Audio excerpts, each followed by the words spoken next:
to order at 6:30. I have one piece of business to bring out this evening. And give me 1 second. All right, from the docket of April 7th, 2026, I entertain a motion to amend and adopt the following resolution of the municipal council. Let's see.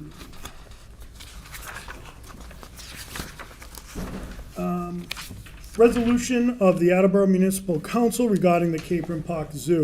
Whereas on March 17th, 2026, the Municipal Council received communication 26.03.017-MC-008 concerning the mayor's plan to quote-unquote reimagine the Capron Park Zoo. And whereas on or about March 30th, 2026, the mayor publicly stated her intention to fund the Capron Park Zoo for fiscal 2027. Whereas Capron Park Zoo has served the people of Attleboro for generations, opened to the public in 1937, and survived for nearly a century via public, municipal, and community investment. Now, therefore, be it resolved by the Attleboro Municipal Council as follows. 1, the Municipal Council finds the communication above mentioned as submitted is informational only, does not by itself constitute a sufficient vehicle to accomplish any ordinance, appropriation, transfer, fee adjustment, fund modification, or structural reorganization necessary to implement the proposed transformation plan. 2, the Municipal Council appreciates the mayor's public declaration of reverse action on this plan. 3, the Municipal Council declares that it is the policy of the council to explore all reasonable options to keep the Capron Park Zoo open. These options include, but are not limited to, increasing admission fees, pursuing one-time state and federal earmarks, seeking grants, engaging philanthropic, easy for me to say, and profit support, establishing public-private partnerships, improving operational efficiencies, securing bridge funding, and utilizing any other lawful means to sustain zoo operations for an additional 2 years. This effort should allow the city and the public sufficient time to evaluate a long-term path forward without negatively affecting other municipal departments. 4, the Municipal Council urges the administration to ensure that essential procurement processes, including the timely signing of purchase orders, are carried out without unnecessary delays.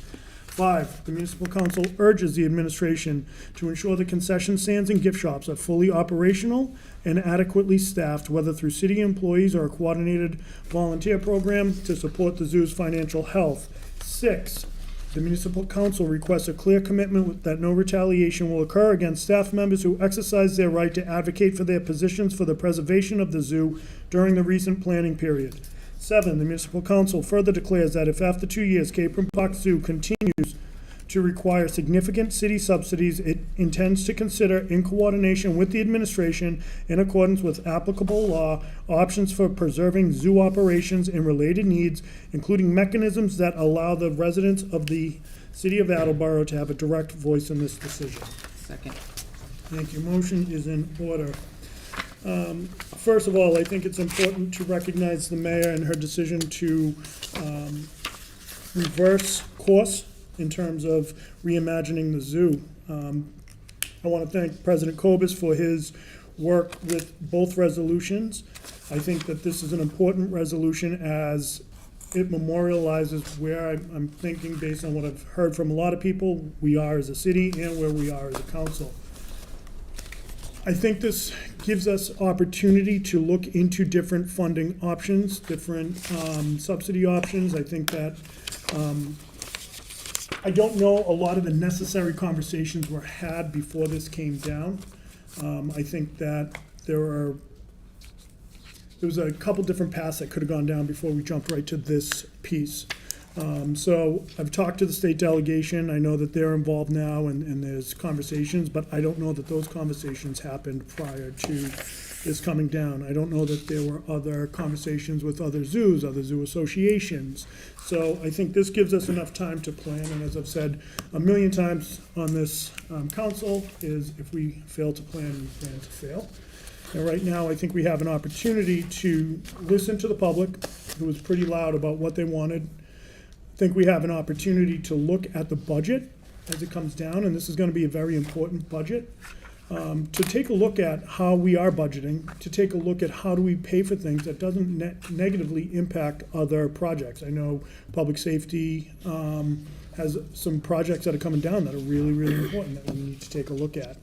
But tonight, for this resolution, I think that this resolution is a good memorialization of where we are at this point in time. Do we have any questions? Vice President Dolan. I don't think I necessarily have questions, I just have some comments.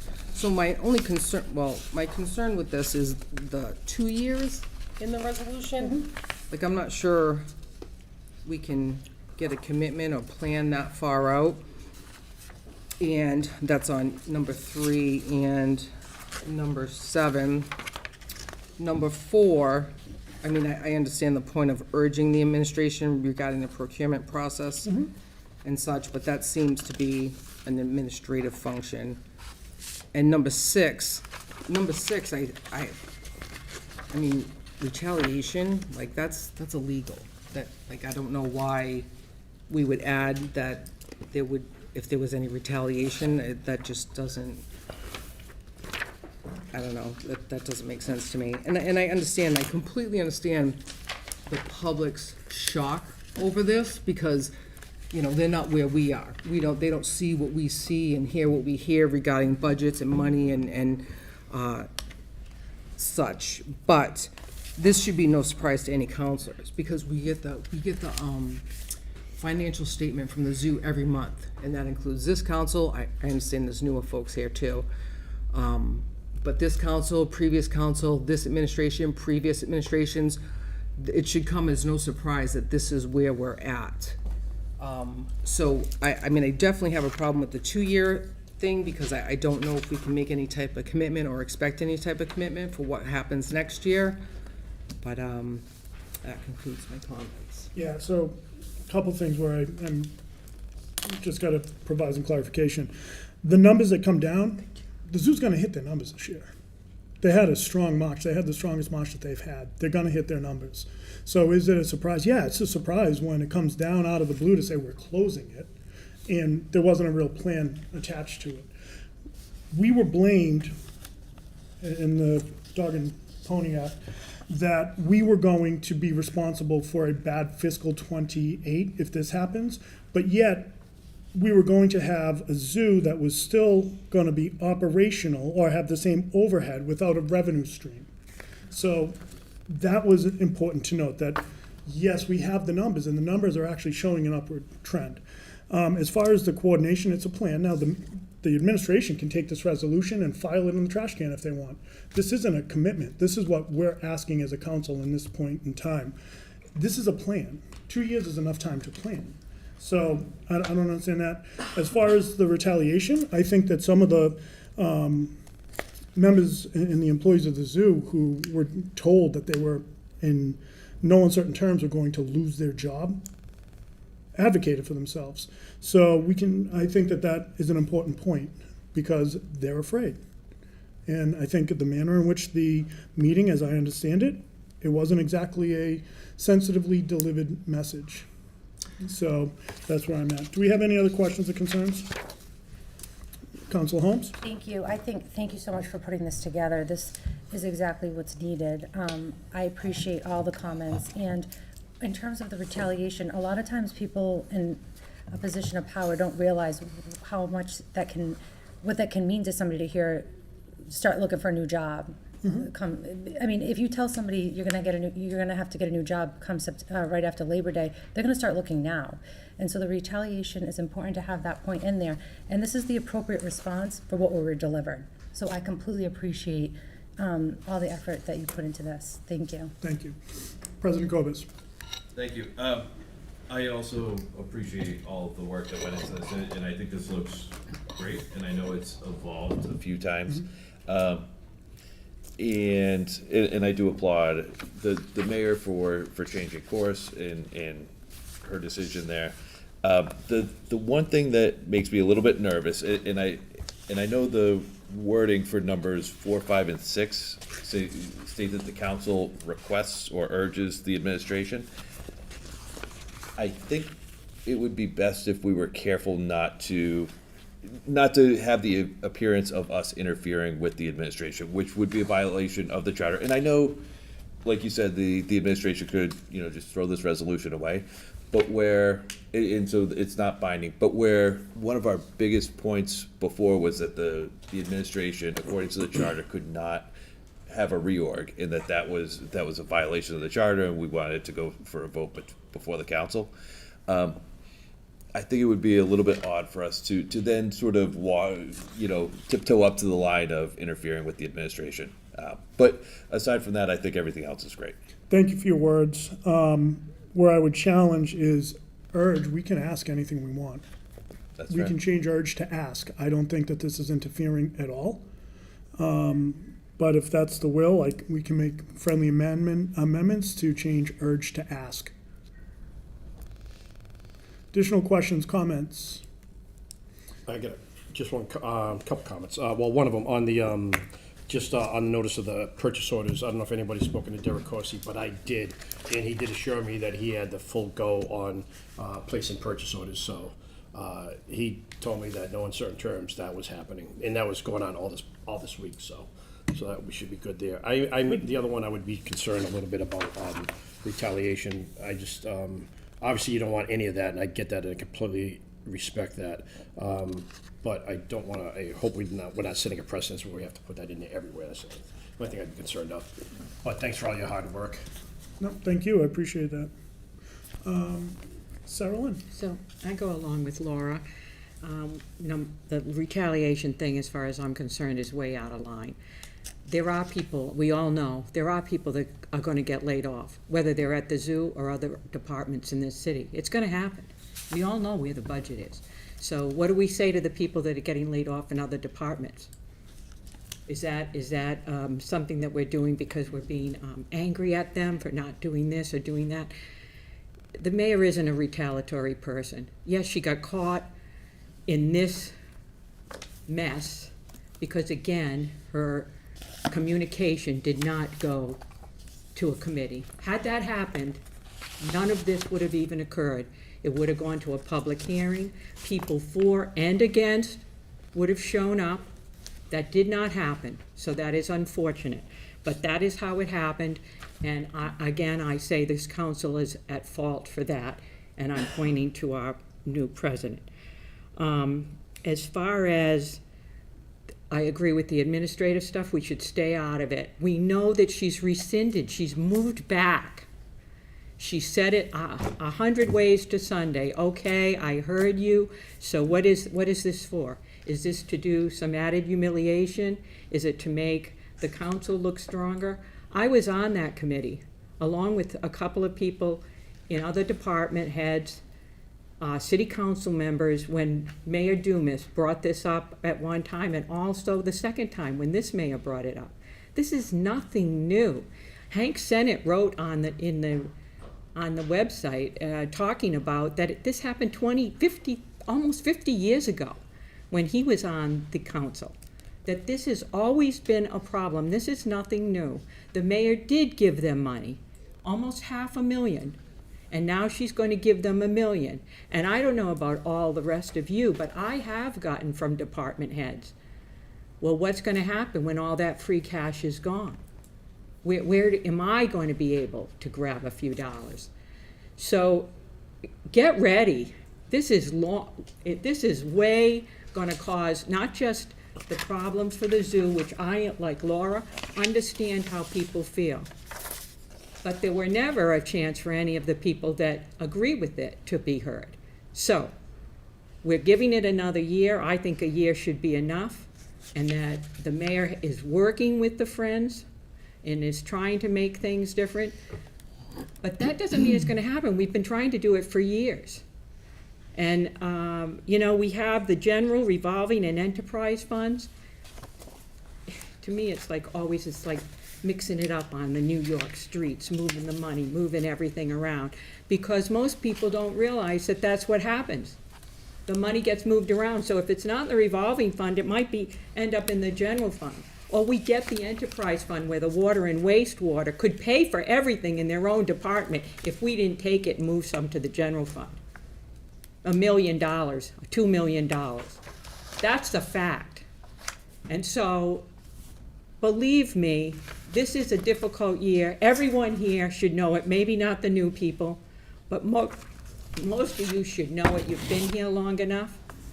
So, all of this, to me, I mean, you can put it down on paper, she's doing it anyway. She already said she was doing it. This is just, to me, a show, a stance to, put her in her place because she thought she was saving the city money. Maybe she did it wrongly. We all know her too. She has a tendency sometimes to speak out of turn. I'm not defending her, she does do that. And she came down, but it was supposed to come to us, where we would have told her, hey, you're going too far. And she even said, if you read her notice that she sent down, it said the last thing she would ever want to do is close the zoo. Yes, it was there as number 4, but that was not something, if you got to like the 5th page, anything that she wanted to do. So, you know, what has happened here is totally unfortunate for any mayor to have to go through this kind of scrutiny when it didn't need to happen. And those are my comments. Thank you. Sarah, you and I have served together a long time. I've always appreciated your point of view, especially when we don't necessarily agree. A couple things I do want to say, though, is the narrative about the free cash, the narrative about how this decision and this resolution and the impact it would have on this budget and next, I think is a dangerous one. Because had this gone through the way it was sent down, a revenue stream would have been shut off as of September of this year. And the overhead would have still been there. That would have still put us further behind the 8 ball. So, may I? That's a reality. I disagree, because we would have said no to that. We would have accepted or said to her, look, this is going to be a problem. And I think that we would have made enough of a stink ourselves. It didn't have to go out to the entire community before she actually even had a chance to give her what she was thinking. So had she given what she was thinking, I think she would have pulled back. We would have asked her to pull back. Maybe the zoo wouldn't have gotten $1.5 million, which is what they're gonna get, at the detriment to other departments as well. And they know it, but they're gonna take it, and that's where we'll be, and somebody else will lose their job somewhere. And just to make clear for all the people that were on Facebook saying that the mayor gave herself a $250,000 raise, she makes $155,000. That's what she makes, $155,000, not $250,000. That's the highest she could ever make, and believe me, she wouldn't take it. The woman isn't an idiot. She might have made a mistake in the way she presented it, but it did not get out the way it should have come out. An unfair situation at best for any of us if it had happened to any one of us. And those are my comments. Well, thank you, Sarah. Just for clarification, I was talking about the way it did, where we were, current situation. I think that you're right. If it went into committee, the conversation might have been different. It But- most definitely would have been different. Counselor Morrissey. I just want to say, it came out before we even got the letter from her, because she had the meeting with the zoo itself. So the word was already out on the street before we even received her communication about it. To your point, because she didn't want them to be sideswiped. Instead, she got sideswiped. So, I mean, there is no fair way unless it had come down into a committee. And that should have happened. If that had happened, if she had not gone to the people first, but she thought she should, you do the right thing, you still get it stuck in your heart. You do the wrong thing, you're still getting a kick in the butt. So no matter which way she had done it, it wouldn't have come across correctly. It's unfortunate, but that's the facts. And somehow we're gonna have to, find a way to budget what we can't budget. Because the general revolving and enterprise, they all end up mixed up into one. It's still the same amount of money in the long run, no matter where you put it. Counselor Holmes and Counselor Angelo. I don't want to go back. I want to move forward, but I will say, during the press release, she said the council has no say in this. So referring it to a committee, she did not think it needed to be referred to a committee. She thought it was an FYI, and that's what she said in her press release. The council has no say in this. This is what's happening. So I do think that That's why this resolution is happening, because she went down a Revolution? path that was, excuse me, she went down a path that was inappropriate, and we have to tell her it was inappropriate. And that's how I see it. That concludes my comments. Thank you. Go to I'm Counselor gonna Angelo, just then gonna we'll do go one back. more No, thing. sorry, Oh, we'll- you're gonna do Counselor, okay, Then we'll I'm go sorry. back to you. Yeah, Counselor Angelo. I think this could have been handled on all parties much better, no doubt about it.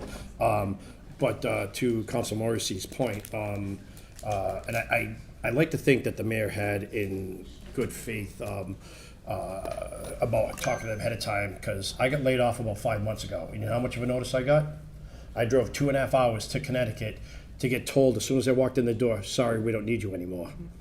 I would have loved to have a month or a couple of weeks, or in this case, it would have been like 4 months of advance notice. I mean, I don't think nobody wants to see that zoo gone. I think we all want to see it gone, and it needs to be fiscally responsible for the city. But just to that one point, I would have been thrilled to have 4 months of a head start on trying to find another job versus, walking in right at Thanksgiving time and told that I was out of a job, so. And to Counselor's point, the mayor did ask, when she brought up the president and vice president of this council, did ask it to go into committee. She did ask. It was chosen to go into an FYI. There's where the first problem started. Either way, I say thank you to Mr. Kobus for the email he sent to all of us, where he actually gave her some kudos about the way that she rescinded and is moving forward. So for that, that was a congratulatory incident for him. But in any event, when she said, this is not anything the council has anything to do with, is because in the way that she was reading it, it was financial. But we looked at it as a possible reorganization, and that was the difference too. But in her mind, it was going to be just a financial. So again, it's just the way everything came down, and it's unfortunate. We're here. I personally don't think I'm not going to vote for this, because I know she's doing all the things. This is like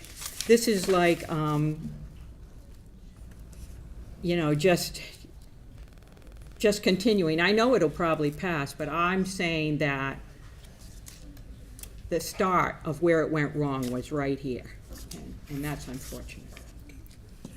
Vice President Dolan. Thank you. So I agree with Council Reynolds, and I didn't support the resolution initially.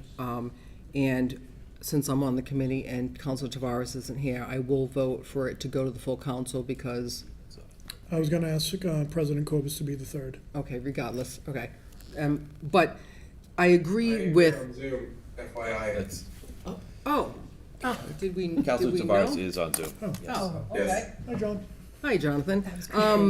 So anyway, Like, where was that coming from? but the initial resolution, I know that this is a different version. The initial resolution was written within hours of us getting the memo from the mayor on this. And that, to me, just shows that, I don't know, retaliatory maybe, or to make her look foolish, or whatever the case may be.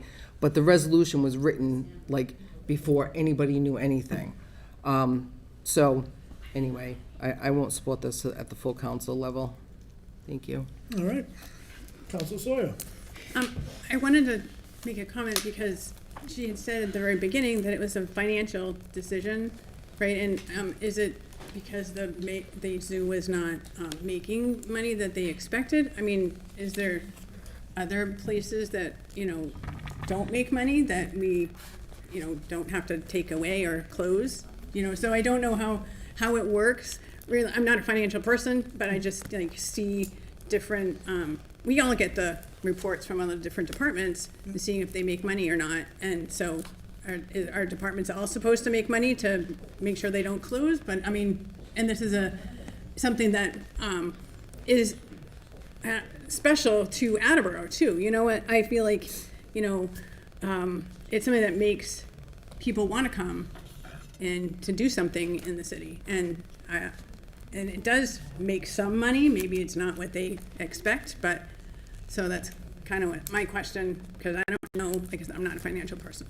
Yeah, no, I mean, and you're entering your third budget, you know, so I mean, you'll kind of see that more. But this isn't an enterprise account like the water or wastewater, and it can't be viewed as such. It can be and should be, if it's done the right way, it can be a financial catalyst for the city. And I think you were alluding to that, where you have people coming in and then they're gonna go to Banditos, or they're gonna go to this place or that place, some Moorings or Skyrock after, whatever it might be. There are businesses that have reached out to me and said, hey, I would love to be a part of that concession stand. There are things that can be done. I like the fact that the mayor talked about a task force, but I would urge the mayor, or ask the mayor, that she put someone who has experience with the zoo on there. Maybe it's someone from Franklin Park, maybe it's someone from Roger Williams or Buttonwood. I've already had conversations with people from other zoos who, over the next couple of weeks, I'm gonna have meetings with to understand what it is that they're doing that we could be doing here. So I think this doesn't end the conversation. I think it does keep the conversation very much alive. Any additional questions or comments? Mr. Waterman? Overall, I support how it is written. But I can't vote for it with the word retaliation. I believe the mayor may have learned her lesson, and we go forward in a more positive way. And so I would hope we think about using that word. Other thoughts?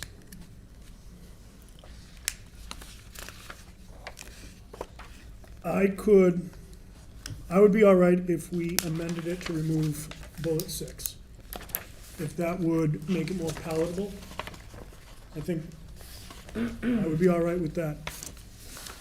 Needs a second. Second. So, yeah, I would move to amend to delete number 6, or change the word retaliation.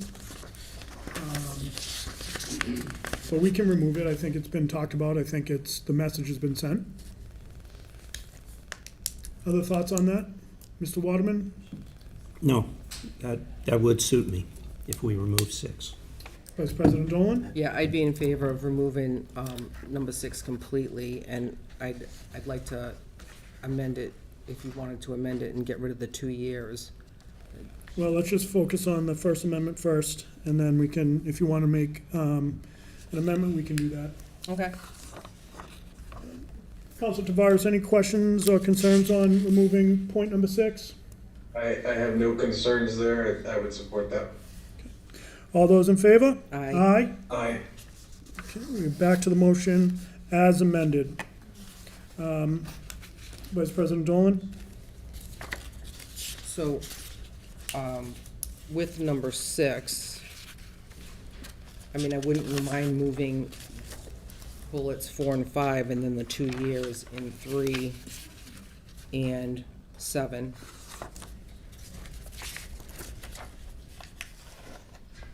Like if we made the 2 years to 1 year, because obviously we're buying 1 year right now at a minimum.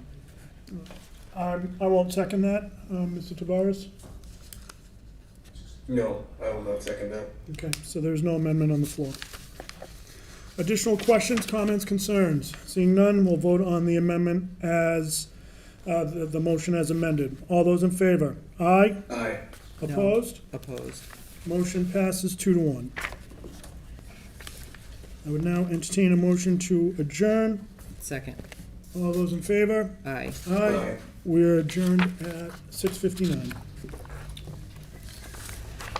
And I called the Zoning, Land Use, and Sustainability Committee to order at 6:59. And I have Councilors McIntyre and Morrissey on my committee. And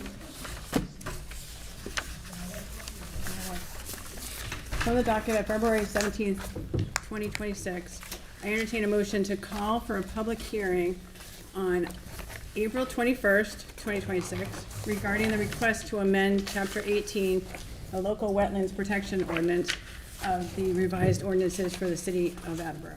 Second. Thank you. I'm going to read the amendment that we are going to be doing the public hearing on. From the docket of February 17th, 2026, I entertain a motion to amend Chapter 18, Local Wetlands Protection Ordinance of the revised ordinances for the city of Attleboro as follows. Amend 18-1.8 permits and conditions by deleting lands within 25 feet of resource areas and a 25-foot wide continuous and undisturbed wetlands protection zone, and inserting in place thereof land within 50 feet of resource areas and a 50-foot wide continuous and undisturbed wetlands protection zone as follows.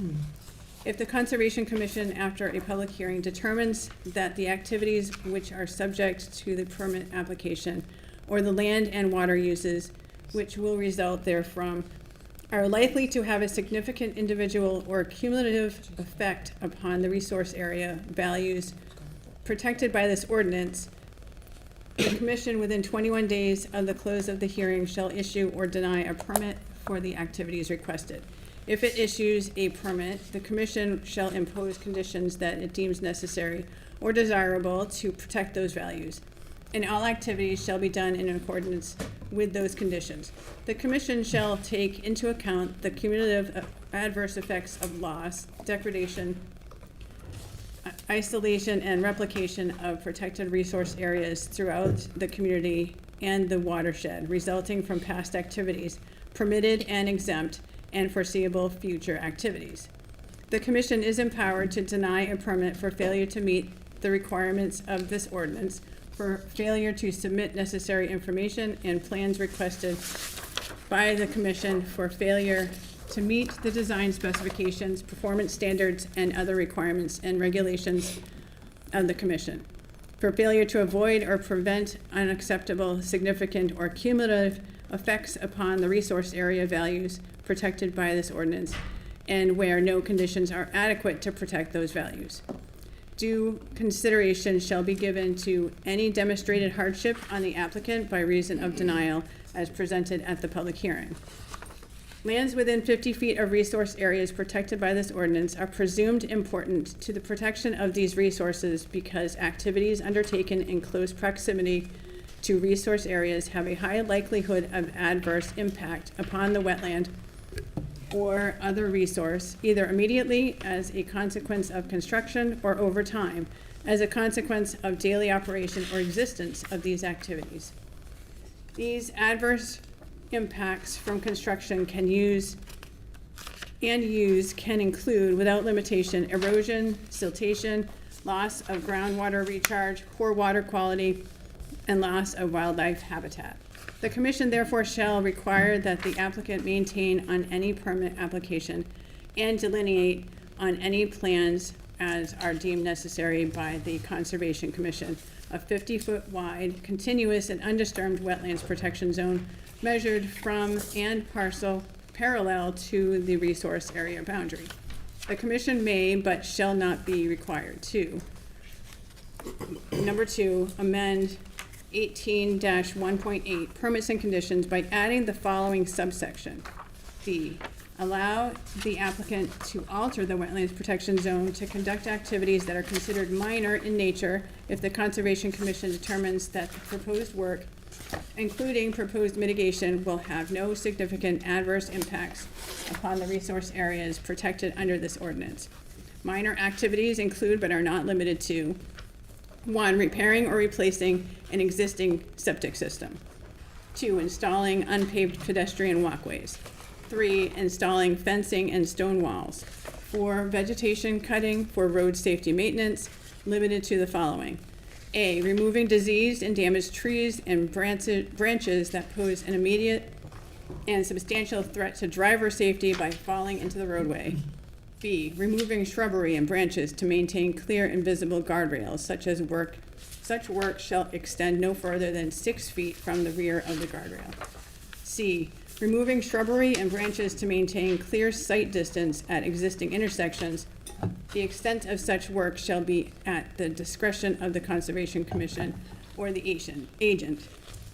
D, removing shrubbery, branches, and other vegetation maintain the clear visibility of road signs and traffic signals.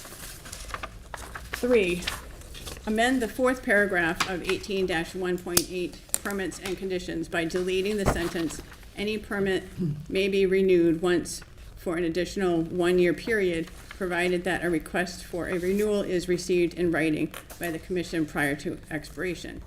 And inserting in place thereof, any permit may be extended once for up to 3 years, 3 additional years, subject to the discretion and approval of the Conservation Commission, provided that a request for an extension is received in writing by the commission prior to expiration. 4, amend 18-1.8 permits and conditions by adding a new section, 18-1.8.1 exemptions, as follows.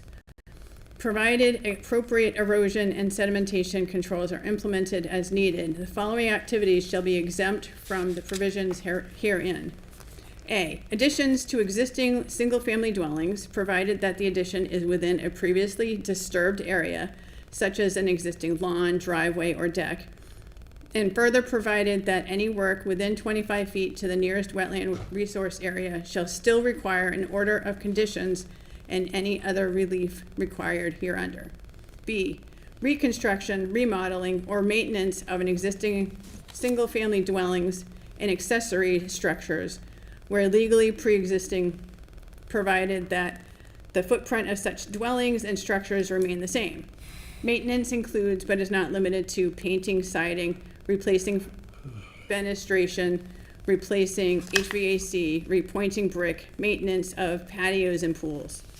C, reconstruction, remodeling, or maintenance of structures where legally pre-existing other than single-family dwellings and accessory structures, provided that the footprints of said structures remain the same. D, converting existing lawn to decks, sheds, patios, above-ground swimming pools, replacement of bulkheads, installing a handicap ramp for ADA compliance purposes, and other reasonably similar uses, provided that any work within 25 feet to the nearest wetland resource area shall still require an order of conditions and any other relief required hereunder. E, converting existing uses accessory to residential structures, such as those as described above in subsection D, to lawn. F, repairing or replacing unpaved pedestrian walkways, provided that the existing footprint of said walkway is not increased.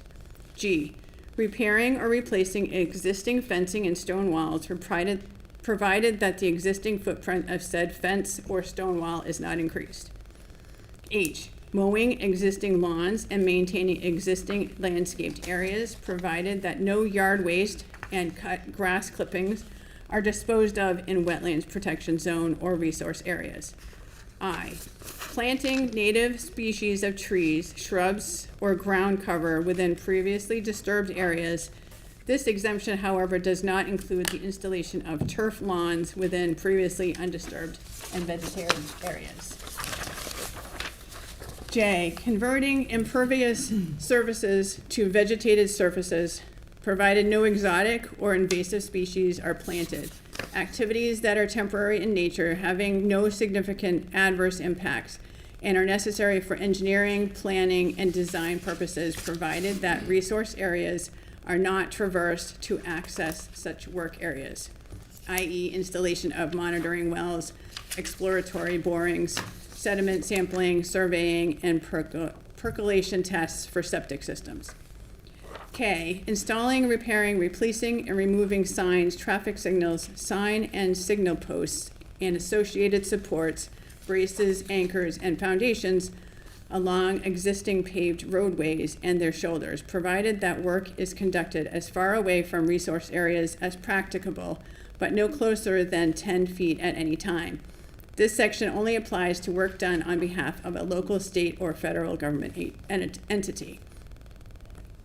L, pavement repair, resurfacing, and reclamation of existing roadways within the right-of-way layout, provided that the roadway and shoulders are not widened and all surfaces are permanently stabilized within 14 days of completion of work. M, repairing, resurfacing, or replacing an existing driveway, provided that all work remains within the existing footprint of the driveway and all surfaces are permanently stabilized within 14 days of completion of work.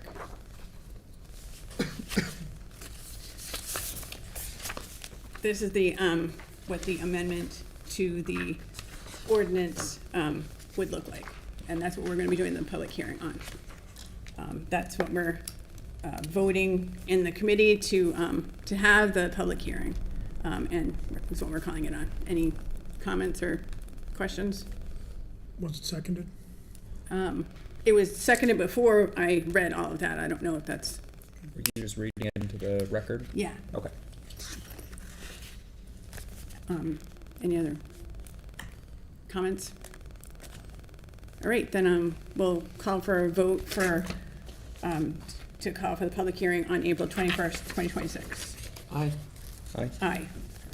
That passes 3-0. And that concludes the business of the Zoning, Land Use, and Sustainability Committee, and we will call, I call for an adjournment at 7:11. Second? Thank you. All in favor? Aye. Aye. Aye. And we are adjourned. Thank you.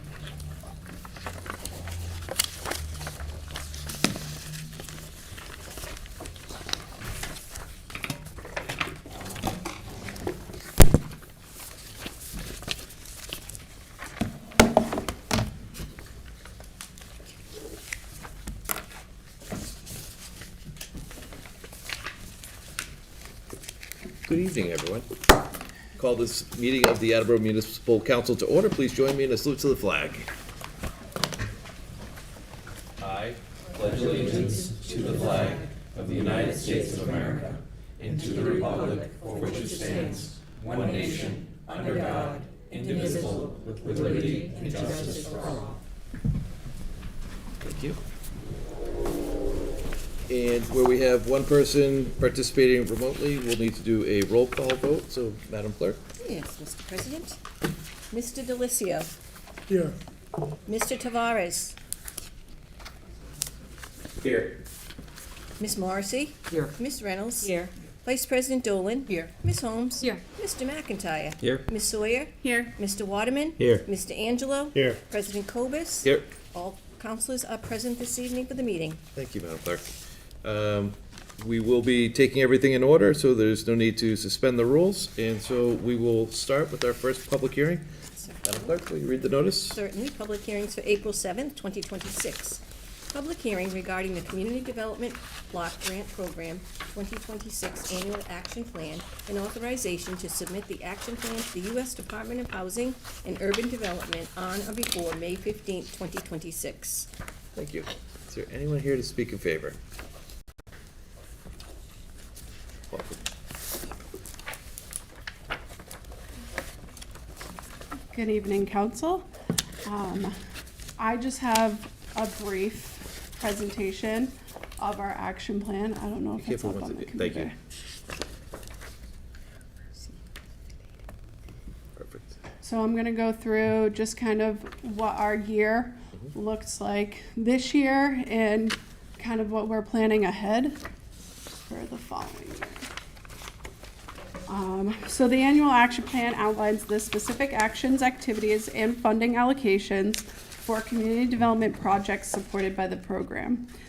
We've been a direct recipient of these funds since the late 80s. We are a entitlement community. Entitlement programs, they provide annual grants on a formula basis to entitled cities and communities to develop viable urban communities.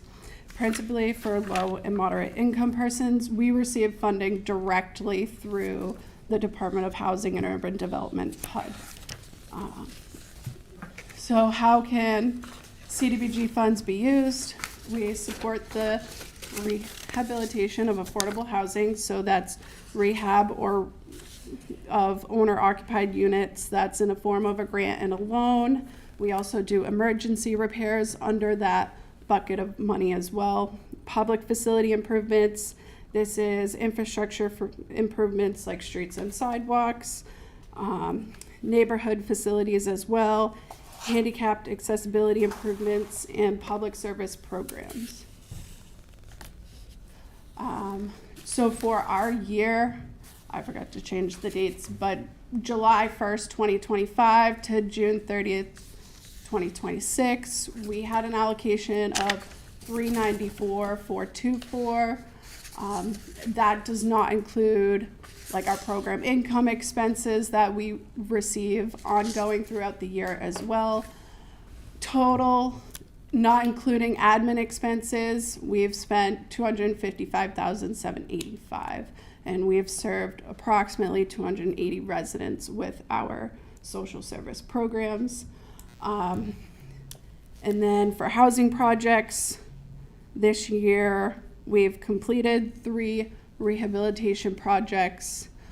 2 projects rolled over into this current fiscal year that were funded from the previous year. And then we have 2 completed emergency repairs. And currently, as of today, we have 1 rehabilitation project and 2 emergency repair projects that started last month. So just kind of a brief overview. I requested proposals for public services, public facility improvements, comments about our needs in the community as well. The submission deadline for applications was the 19th. We reviewed all the applications with the mayor and our committee.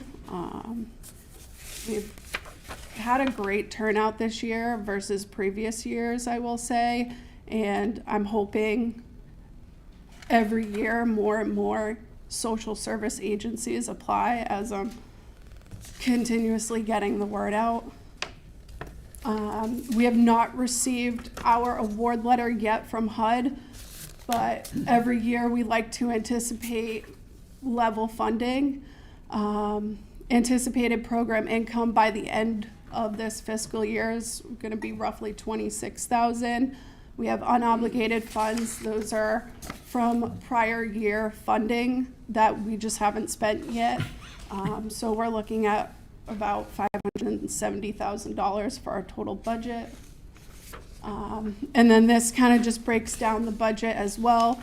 Our admin is capped at 20%, so that number can't change. And then our social services, they're capped at 15% of the annual entitlement allocation plus 15% of prior year program income. So that's where the $63,000 comes from. And then the remainder of the money for public facilities improvements, we got $150,000 to award for streets and sidewalks, and then the remainder of the funding goes to housing rehab.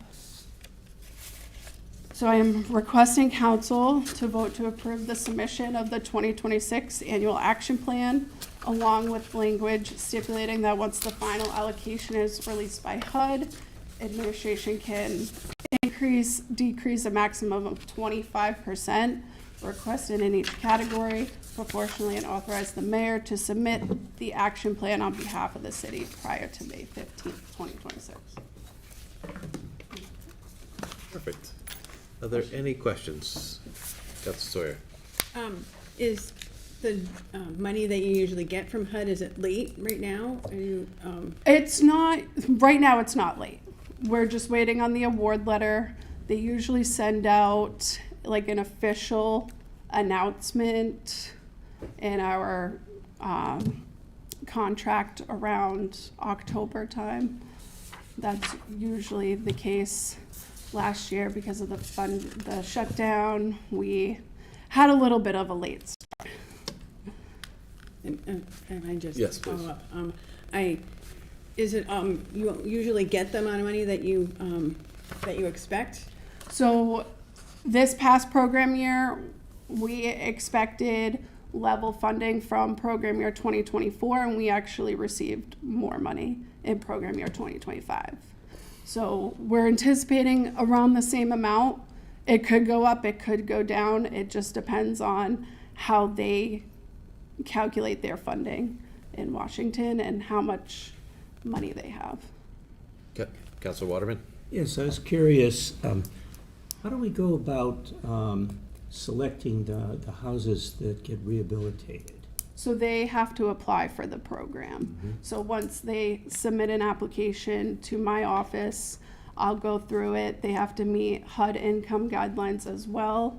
And then from there, once we determine that they meet the income guidelines, then we, go through with our housing rehab specialist.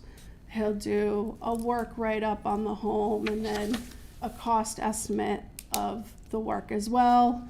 Depending if it's emergency, we don't have to place it out to bid. I just have to obtain 3 quotes.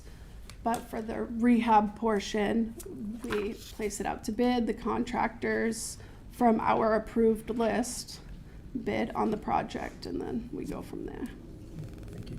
Yeah. Are there any other questions? Councilor Holmes? Thank you. So the applications came in mid-March, March 19th, and then are these the agencies that were decided, or is this from last year? So those are actually the funded agencies this coming year. Wow. Usually there's I don't know, like Hebron Food Pantry, usually there's a lot more, I feel like. Is that accurate? We funded the same amount of social service agencies this year. We had probably 7 applications for social services. Thank you. Are there any other questions? Councilor McIntyre? Yes, thank you. So I know you mentioned that when it goes towards some of the funds that are dedicated towards housing, obviously it's guided towards lower to moderate income. Are the same stipulations there for kind of public facility improvements, that they need to be targeted towards socioeconomically disadvantaged areas? So the area for public facility improvements, yes, it has to be it's 51% low moderate income. Gotcha, thank you. Just for that specific area Okay. in that group. Are there any other questions? In Councilor Waterman, to your question about how do people request this, one of the things that's also I've found useful is if something comes in to me or to any of us, it's easy for us to reach out to the office and ask questions about the CDBG. Hey, does this fit, doesn't it? And you've been really good with sort of answering those questions and then encouraging the individual to come in and file a request. But it's easy to just kind of feel out whether or not something fits or not. So that's been really good. I've been working with the social service agencies around the city too, and just educating them on the housing rehab side of things. And I do have a flyer I give them as well. If they feel free to post it anywhere. Kaylin and I have been posting on Facebook as well. So just trying to get the word out there too to residents. Perfect. Thank you. Are there any other questions? Hearing none, thank you so much. Thank you. Thank you. Is there anyone else to speak in favor? Is there anyone to speak in opposition? Is there anyone to speak neither for nor against? Hearing none, Councilor Delicio, are you okay with closing this public hearing? I am. All right, this public hearing is closed. Madam Clerk, can you read the second Certainly. public hearing? Second public hearing this evening regarding an amendment to section 20-13.3, purposes and expenditures of the revised ordinances of the City of Attleboro governing the Animal Shelter Revolving Fund to expand the language to allow for use of the fund towards facility maintenance and related operational expenses. Thank you. Is there anyone here to speak in favor? Anyone to speak in favor? Is there anyone to speak in opposition? Is there anyone here to speak neither for nor against? All right, hearing none. Councilor Tavares, do you see any reason to keep this public hearing open? I do not. All right, I declare this public hearing closed. Madam Clerk, will you read the notice for the third public hearing? Absolutely. Third public hearing regarding the request to amend section 20-8.2 revenues of the revised ordinances of the City of Attleboro as follows. Strike the existing language under section 20-8.2 revenues. The city auditor shall establish the fire ambulance fund number 2610 as a separate fund and credit to the fund 40% of the income generated by charges for municipal ambulance service. Replace it with the following: 20-8.2 revenues. The city auditor shall establish the fire ambulances fund number 2610 as a separate fund and credit to the fund a percentage of the income generated by charges for municipal ambulance services according to the following schedule: 40% through June 30th, 2026, 42% effective July 1st, 2026, 44% effective July 1st, 2027, 46% effective July 1st, 2028, 48% effective July 1st, 2029, 50% effective July 1st, 2030, and for each fiscal year thereafter. Thank you. Is there anyone here to speak in favor?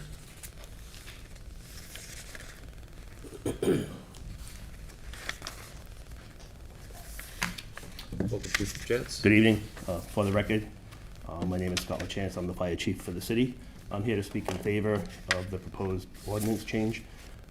As you all know, it's not a new ordinance. It's just modifying the current revenue split that we use for the last probably 20 years. So for the last several years, I've been working with the mayor and budget director advocating to change the split. I think that this is a good start, and I do support it. I think in the future we need to work at moving that shift even more. I believe that the taxpayers have a right to know that the revenue that we generate is going to be earmarked for EMS. So right now we generate $4 million a year. It's going to grow. I would imagine that in 5 years we're closer to $4.5 or $5 million a year. And I believe that what will be the best option going forward is to maybe have a capital account as well, a capital fund, so that we could start paying for ambulances and things out of that like we used to. Everything's become so expensive, so I'm certainly not blaming anybody. The problem with the current split, the way we do it, is the fire department pays 100% of the expenses. So the more calls we do, the more it costs us to provide that service. We have to buy drugs, we have to buy all of the equipment, ambulance billing company. So the more we do, actually the less revenue that the fire department gets each year. So, in working with Mason, came up with this 5-year plan, which I think is a good, it's a good step in the right direction. I think it will go a long way towards making that more sustainable. Thank you, and I know we've talked about this a number of times on the capital improvement tours and all that, so. Are there any questions from anybody? That was easy. One? No, I know we've been discussing this for years now. Obviously, if there's any, you can reach me at any time if you have any more questions about, the EMS system in general or any of that, or if any of your constituents have any questions, I'm always happy to answer it. But it's really become a pretty significant business today, and we have to make sure that we protect the resources and do the right thing by the taxpayer. So I support it, and I hope that the council does as well. Thanks for your time. Thank you. Chief. Thank you. Is there anyone else to speak in favor? Is there anyone here to speak in opposition? Is there anyone here to speak neither for nor against? Hearing none. Councilor Tavares, do you see any reason to keep this public hearing open? I do not. I declare this public hearing closed, and Madam Clerk, can you read the last and final public hearing notice? Certainly. Public hearing to discuss the city's capital improvements program for fiscal year 2027 through 2031. A copy is available for viewing at the City Council's office. Thank you. Is there anyone here to speak in favor?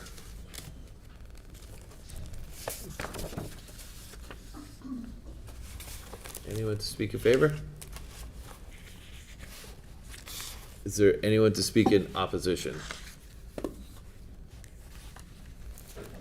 Is there anyone to speak neither for nor against?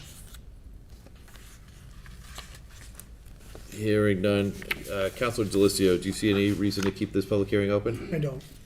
Okay, and everyone should have received their capital improvement books. So with that said, I declare this public hearing is closed. And let's move on to, I entertain a motion to enter committee of the whole. Second. All those in favor? Sorry, we need a roll call vote, starting with Counselor Angelo. Mr. Angelo? Yes. Mr. Waterman? Yes. Ms. Sawyer? Yes. Mr. McIntyre? Yes. Ms. Holmes? Yes. Vice President Dolan? Yes. Ms. Reynolds? Yes. Ms. Morrissey? Yes. Mr. Tavares? Yes. Mr. Delicio? Yes. President Copus? Yes. 7 yeas, 0 nays. Motion passes. We are now in committee of the whole. Is there anyone here that would like to address the city on any public matter? Evening, Sheriff. Morning. Morning. Good afternoon. Just got out of jail. Just So. FYI, there's a 4-minute time limit. 4 minutes. Hey Siri, start a timer at 4 minutes. It's not starting. Anyway, I'll keep it 4 minutes. So thank you. It's good to see you all again. Having created 5 budgets for the city, I have insight into things that could easily slip under the radar. The public would not. I'll start with this. Peter is being robbed to pay Paul. The reason the zoo suddenly has a deficit is because money is moving from one city department to other city departments in the FY27 budget you're about to get. In doing this reallocation of funds, it creates a deficit. The zoo issue is a manufactured crisis. When I was mayor, I continued what Mayor Dumas started. Both of us moved city zoo employees from ticket sales, the revolving fund, onto the city payroll where they belong. We made city zoo employees and the city zoo sustainable. Let me repeat, 2 consecutive mayors agreed that putting all city employees on the city payroll is where they belong. When I was mayor, I funded 6 zoo capital improvement projects in my last 3 years. The zoo wasn't neglected. The can wasn't kicked down the road. The zoo wasn't taking money away from other departments. Let me put this in simple terms. The zoo was funded and it was sustainable, but that money is being taken away from the zoo to fund other priorities in the FY27 budget. The zoo is being defunded in FY27 and expenses are being exaggerated. The money that is being put into other departments in the FY27 budget proposal should be returned to the zoo before it goes to the council. The council can assist with a resolution and vote down a budget that doesn't put the money back. Also, asking for $900,000 in free cash is setting up the zoo to fail for 2 reasons. First, the infusion of $900,000 doesn't address the structural gap that is being created with the FY27 budget, where other departments' money is being moved to other departments. Second, part of this deal to fund the zoo with $900,000 in one-time revenue comes with the understanding that the Friends, grants, and donations will step up and fund this manufactured gap. This is setting the zoo up to fail, as those are all inconsistent sources of revenue, and we are going to need another infusion of free cash next year. This is happening because the zoo is being treated like it is a business, where it is believed that ticket sales and gift shop sales should cover all the expenses. This is an incorrect framing. The city zoo is not a business. The zoo is a recreational department, like the recreation department or the library. Even our national parks are not dependent upon ticket sales. The MBTA, GATRA, and the U.S. Postal Service don't cover all of their expenses, nor should they. This is the most important point. The zoo should be treated and funded the same as other city departments.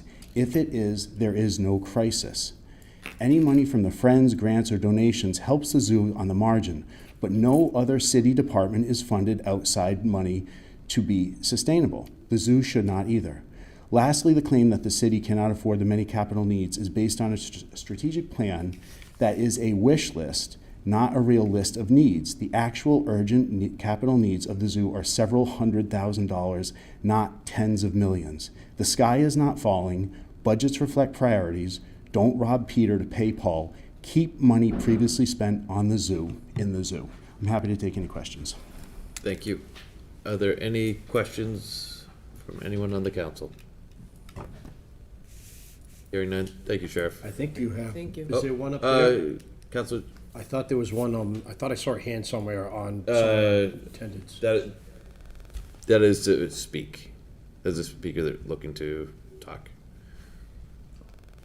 So, thank you, Sheriff. Thank you. Welcome. Good evening, everyone. My name is Jocelyn Verrier, and I'm the president of the Friends of Capron Park Zoo. The Attleboro community is coming together at a critical moment to support one of its most valued institutions. For 89 years, the Capron Park Zoo has served as a place where families connect with wildlife, where over 100,000 annual visitors experience conservation firsthand, and where education and community engagement thrive. Today, that legacy continues, but it does require collective support. The community response in support of our beloved zoo has been strong, and we are grateful for the growing number of individuals asking us how to help. The Friends of the Capron Park Zoo are actively working to organize people, mobilize resources, and ensure long-term sustainability. From donations to volunteer-led initiatives, every action taken now directly contributes to maintaining the zoo's impact on the city of Attleboro. Capron Park Zoo remains committed to the highest standards of animal care, welfare, education, and conservation, and continues to serve as an important economic and cultural asset to the city.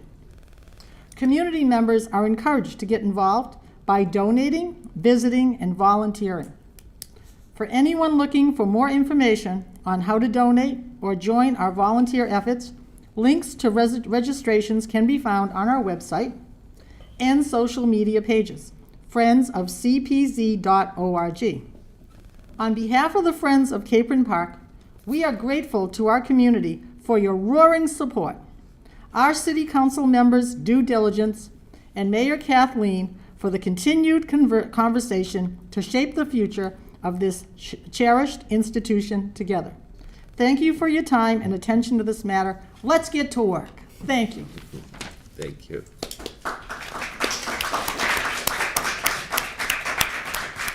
Do we have any questions? Councilor Holmes. Thank you. Thank you so much for coming.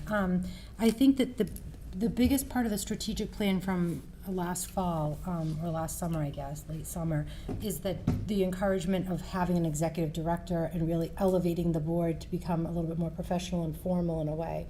You know, one of the glaring parts of it is that the Friends organization generates only $35,000 annually compared to pair organizations that produce between 1.6 million to 6.3 million annually. So those are other zoos that have more of a formal kind of executive director and a board. So, and I think that the outpouring of support can show that there is a potential. People do want to donate. It's just reaching them and making sure that that can kind of happen. And I just hope the Friends is hearing that there's some counselors who want to give you guys 12 months to potentially see what can happen. So if we don't all work together, and I'm concerned that we're going to be having a very similar conversation, and I don't know what the residents are going to feel like next year. I do support the zoo, and I will support it for 2 years. I will support it indefinitely, but I do think that there needs to be, so do you have any comments about that? Or? Well, I have good news to report. We have made over $20,000 in a matter of 2 days. If that continues, if everybody pushes that donate button on our website, we're golden. Push that button. Very simple. Just go to the Friends of Capron Park Zoo, push donate. We take PayPal. We take any credit card out there. We do Venmo. And we're ready to help. I think. Councilor Angela, I'll come back. Thank you for coming. I appreciate all the work that you do. I've actually bought 11 memberships myself. Yes, I heard that. But also putting it on my Facebook page and trying to get the donations, trying to go in that way. And now obviously I encourage everybody else that could possibly do it as well. What do you, or does the group plan on doing differently, from last year, prior years compared to now? Because, I mean, unfortunately, I think, like everything, everybody gets really excited in the beginning, and I know for sure that all the councilors support the zoo being there, but, when all this dies down, which, how do we keep it from one not dying down, and what would you be able to do differently that you've done, this year that you've done in the past to be able to continue and be able to get to, a much better place? Well, there are some plans in the work that I'm not privy to discuss right now. We're meeting with Mayor DeSimone on Friday And I don't want to get in trouble by taking off the plans, but stay tuned. There's a lot of planning going on behind the scenes, which I cannot divulge at this time. But I will be happy to tell you more at our next meeting after I meet with the mayor. Thank you. Are there any other questions? Yes. Councilor Morrissey? Yeah, I was just, I'd like to know more about the setup of the concession stands and how that works, because when the mayor and Mason came here, they showed a pretty steep decline in revenues from the concession.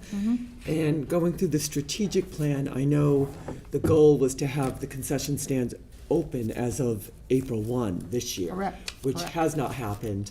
And also just going through the menu that is currently offered, you know, there's some missing items, in particular cotton candy and popcorn, which are huge revenue generators. Agreed. You get between 94 and 98% return on investment from just those two things.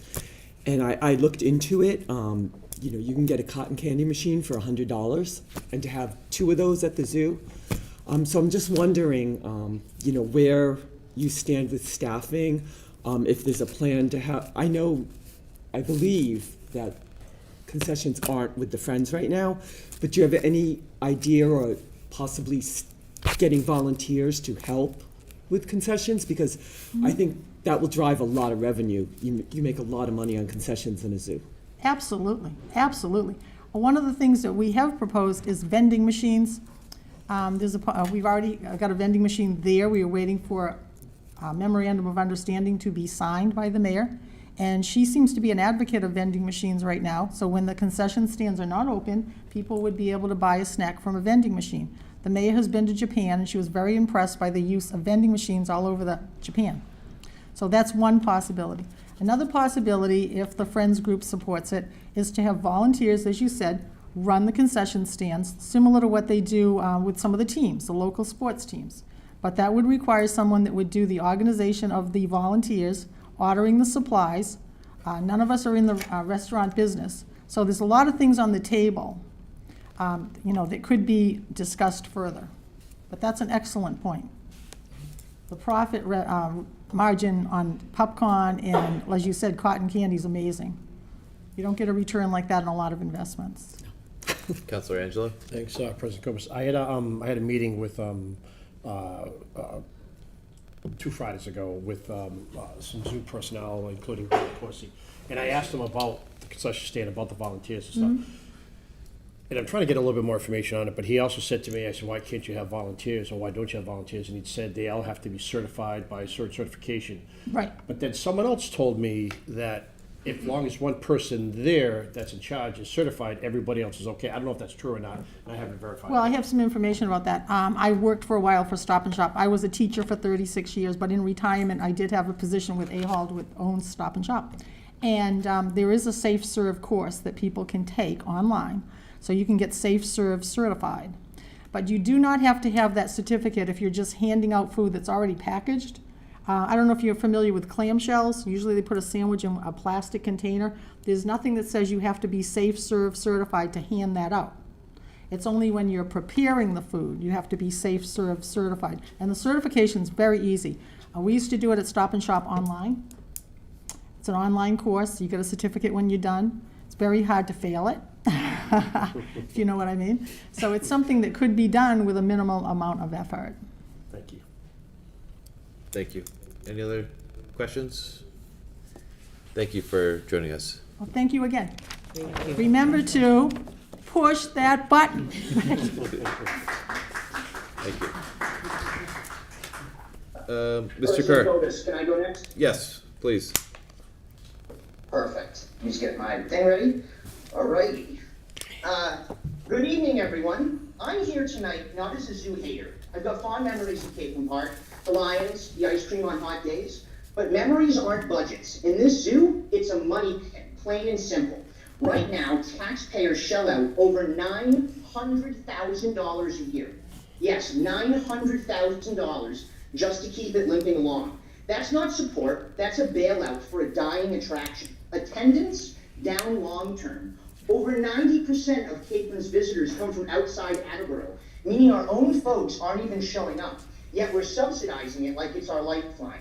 And let's talk concessions. Councilor Delisio, finance chair, said last Tuesday or 2 Tuesdays ago, shutting it down is fundamentally flawed because it earns money. Respectfully, that's math without reality. I pulled the data, 15 months of data, June 23 to September 24. Revenues of the concession, $127,495 at a cost of $101,023, meaning a profit of $26,472. Sounds okay, right? Annualized, it's about $21,000. But this completely ignores electricity costs, heating costs, air conditioning costs. These are real costs for a little state in New England. Add $12,000 to $20,000 yearly to what I've quoted before for power alone, and you're down to $9,000 or losing money. No utilities baked in, no property tax if that land were private, maybe $3,000 to $5,000 more gone. Concessions scrape by at best. Projections say it'll hit $90,000 revenue someday, maybe if attendance doubles and friends fundraise miracles. But today, it's not the cash cow Delisio thinks. Shutting it saves real dollars, not flaws them. Now, why are we pouring money in? Look back. Past U directors, Lou Stevens, John Wright, others were asleep at the wheel. Revenues tanked, losses grew every year, yet they kept hiking salaries, adding staff, chasing growth that never came. Sounds familiar? That's playbook Enron. Everyone knows Enron. Fake profits, massive bonuses to executives, $55 million in 21, while the company bled billions. They hired more, paid more, pretended it was fine until collapse, bankruptcy, layoffs, pension gone. Here, directors get raises and bonuses while deficits hit hundreds of thousands annually. Taxpayers footed it. Now we're doing the same, projecting salary jumps from $913K to over $1.17 million by 29, hiring more keepers, educators on a ZIL that's still losing $750,000 yearly. That's denial, not leadership.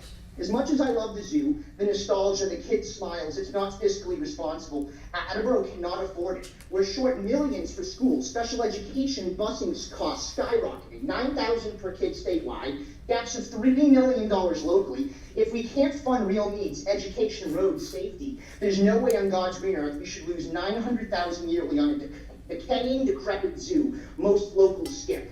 Citizens, please pay attention to those who are pandering like Jay Delisio and Diana Holmes. These individuals would choose to put their next election chances ahead of the people of Attleboro.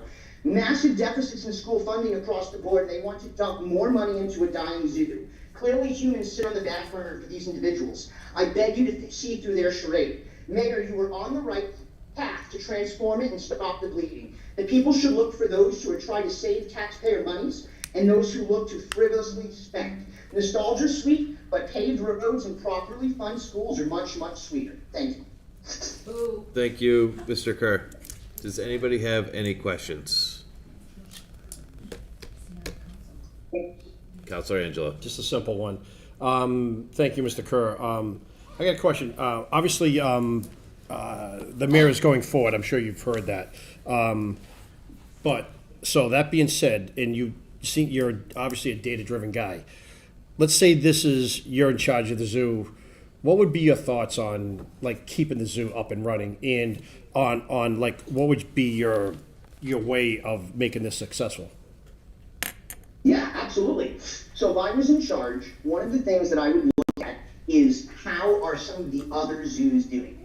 I would look locally here in Jacksonville. Now I know Jacksonville and Attleboro are two completely different animals. However, Jacksonville Zoo operates at a $15 million cost, but it profits almost $15 to $20 million a year in revenue. How are they doing this? Friends charges $550 to get in. They should definitely increase those costs. I would increase it to about $10. There's not a buttload to do at the zoos. You have to be reasonable when you're increasing costs, but I would definitely increase it to at least double to what it is now. An annual pass should probably be raised from about 25, maybe to 35 or 40, and still do a discount if you're buying in two. But I think the biggest thing that Capron is missing out on is the events. Jacksonville Zoo has events almost 320 days out of the 365 days of the year. And why do they do this? They charge almost the same price as an entry to get into the zoo. Right now it's about $40 a person. If you're a member of the zoo, you can get into these events for about $30 a person. They have a bunch of stuff to do. They do some sort of educational things. They're also a charity, and so they're able to profit a tremendous amount from these after hour events. They do a lot of stuff for the Easter Bunny, where they have Easter egg hunts, and Halloween with trick-or-treating. I would immediately start incorporating events, maybe a trunk or treat event at the zoo at Capon Park, charge $5 for everybody to come, hand out a bunch of candy, the parents all bring candy. It would just be something that, I think these things are just gimmicks. Second of all, what I would immediately do is I would close the concession stand. What I would do then is I would give a different vendor every day, like a food truck, I'd give them priority status. So Andrew's Pizza gets to come in on Monday, and Andrew's Spaghetti gets to come in on Tuesday, and so on and so forth. And then that vendor is paying all the costs for their food. The city's not footing the bills for the healthcare costs, the employee costs, the electrical costs. That person's coming in, they're paying a set amount of money to come in for that spot, and then they get to profit all of those monies. So again, it's all about just stopping the bleeding, but I think Capron needs to take advantage of what it has. It's got a lion, for God's sake. It's a rare white one. Why are you not having massive fundraising events with like alcohol and bringing in a caterer? Like you could bring in the Blackington Inn, you could do something with weather lanes, charge like $75, $100 a pop, call it fundraising. These are some simple things. And then the other thing is, why is no one reaching out to Santander or Webster Bank and saying, why don't we have a Webster Bank pavilion here? Or why don't we have a Santander pavilion? Free advertising for these massive entities, all donating to a charitable organization, which is a tax write-off. These are just simple things, and I'm not an expert here, but I'm just a very logical guy who can just look at the numbers and sit there and say, why is somebody not doing this? And I think that's what Friends is lacking. Friends came in here tonight and said, please donate us money, donate us money. There's no way to run what respectfully is a business. You don't just donate money to something that's just going to spend it frivolously and lose it. You want to see that that money is going to actually go to something and blossom into something beautiful. They need to bring in someone who can actually do this. And I will say, I will donate my time. I'll do this for free just to prove it can be done. I'm willing to do that. Thank you, Mr. Kerr. Are there any other questions? Hearing none. Thank you, Mr. Kerr. Is there anyone else that would like to address the council? And according to our rules and procedures, people are only allowed to address the council once. Please.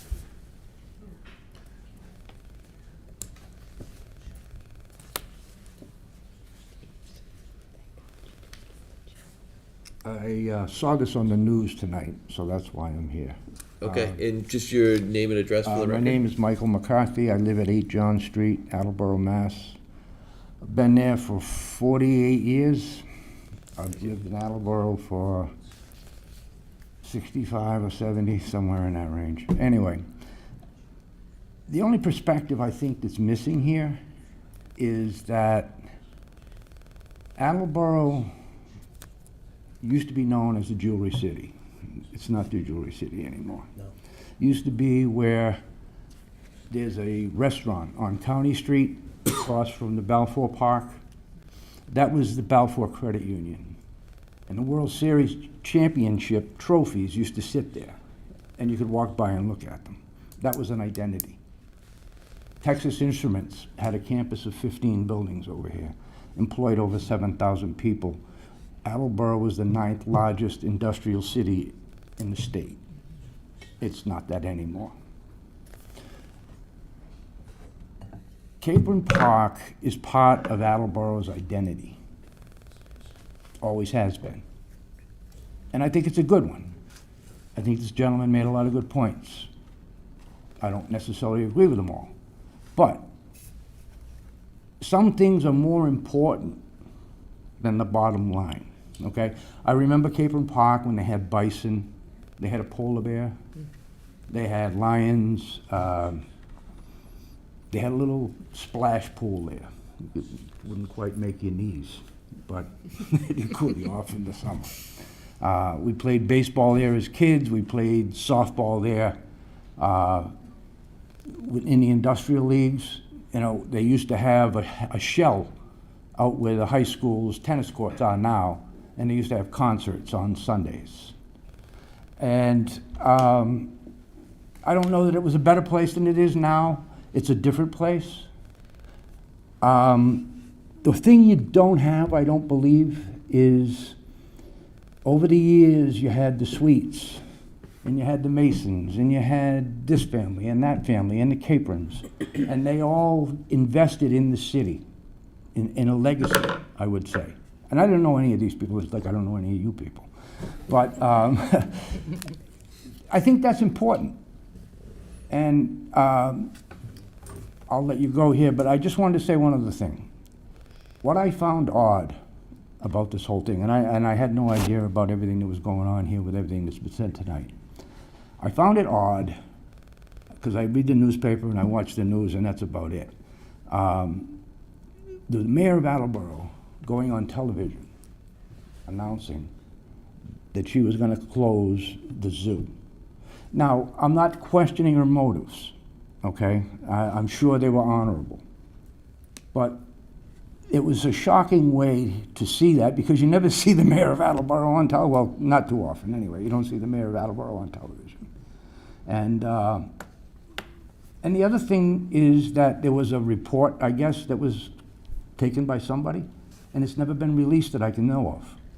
There was some group put together a plan that said that this thing could be making money in a matter of 4 or 5 years. I read that in the paper. I don't know if that's accurate. But if there is a plan, somebody should release it, especially if we paid for it. Thank you, and I appreciate that that perspective. Councilor Angelo. Thanks, President Kobus. Thanks, Mike, for coming down. I appreciate it. I agree with a lot what you're saying, and I'm probably the longest resident on the city council here. I've been here since, I don't know, the last 57 years. So I'm a little bit behind you and stuff. But you certainly brought me down memory lane and everything, and it made me think about a lot of things. So you made a lot of good points, and a previous speaker had made a lot of good points too as well. And is there anything that really that you I guess going forward, well, one thing I did, and I'd like to mention to all the councilors too, is part of my meeting when I was getting my tour of the zoo last 2 weeks ago, and you brought the point up where you said the suites and stuff. Well, two of the stands, two of the sections, one the enclosure, one was by Mrs. Leach. I can't remember her first name, and I apologize. And the other one was Sweet.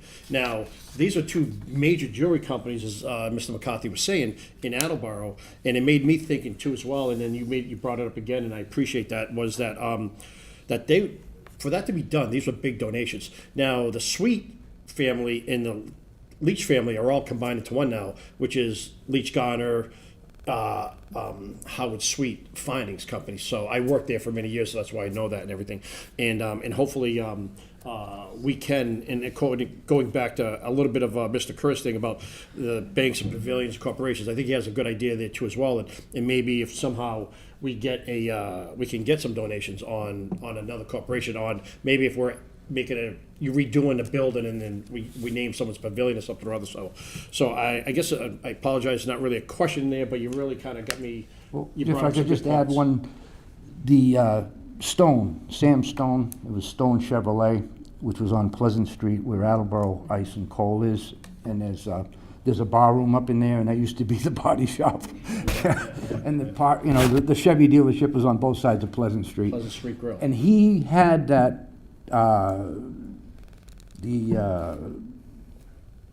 shelter with all the birds. What do they call that? Anyway, I know what at you're one saying, point, this was only one of 3 in the country. And that was donated by, somebody that was just a local person. And you don't have that many people here anymore that have that kind of money, I don't think. But, where there's a will, there's a way. And I'd just like to think that people can just step aside from the money for a minute and say, okay, how do we make this happen? I don't know. I mean, I wish I had an answer for you, but I don't. But one comment. We actually do have someone, and one of the richest men in the world owns a corporation in Attleboro, and it's Berkshire Hathaway. Warren Buffett owns Leach Garner. So, and I have no problem going over there and speaking to someone over there, and I will reach out to them. I know they have a certain limit on what they'll donate to all different areas, but I'll be more than happy to make that call. Good luck. So, thank you. Outstanding. Thank you very much. Is there anyone else that would like to address the council? Please, welcome. Just your name and address for the record. Michael Madden, 105 Dewey Ave, Attleboro. I think a lot of what has brought us to this point is we've had the unplanned expense with water. That catastrophe, that was an unplanned expense. We were cyber breached, and for all I know, standing here, we paid a ransom. And, that's an unplanned expense. We've had a dramatic increase in payroll here, personnel, and those three things have maybe brought us here. I saw some news the other day, the Cranston Public School System. Their budget is $100 million a year. They have 24 buildings and 11,000 students. So I looked up Attleboro, 6,000 students, 12 buildings, and we spend $112 million a year. So is there an auditor in the city that can look into some of these things? We seem to be pissing money away, and this zoo has brought us together, and maybe it can be the catalyst to understand where is our money going.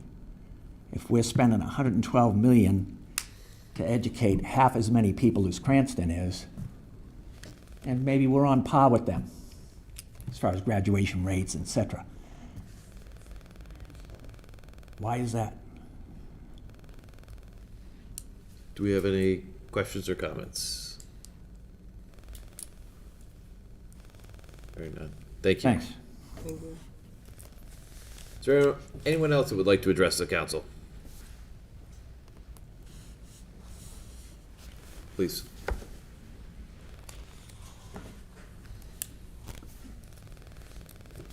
Hi, I'm Deb Hutchins from the Friends of Cape and Park Zoo, and I hope Jocelyn's okay with this, but I'd just like to, after listening to the gentleman on our prompter there, some of his information was not correct. First of all, our mission is a friends group to support the zoo in their special ways that they need help. We are now ramping up, and in fact, even before this all happened, we already have $20,000 out in grants. We're trying to recruit someone to our organization that will write grants, but we are still a volunteer organization. I don't know how, and maybe someone has an idea how we can do this. They keep saying we should hire a director of some sort. We don't have hiring capabilities. A lot of what happened in this last year with the zoo director made it difficult for everybody to do their job and to make the money. As far as a concession stand, never enough people to run it because of the lack of help. And the people there, I can't even tell you how much I've seen of how hard they work and how their goal is to take care of those animals and to educate everybody. So I just want everybody to know that we're willing to do what we can, but we are a volunteer organization. Nine of us right now, we're looking for a grant person. And of that, six and a half people are working. They're not spending, I feel like this last 3 weeks for me, and I know a couple of the other people, it's like been a full-time job to try to get ourselves up to what we need to be. We appreciate you guys supporting us.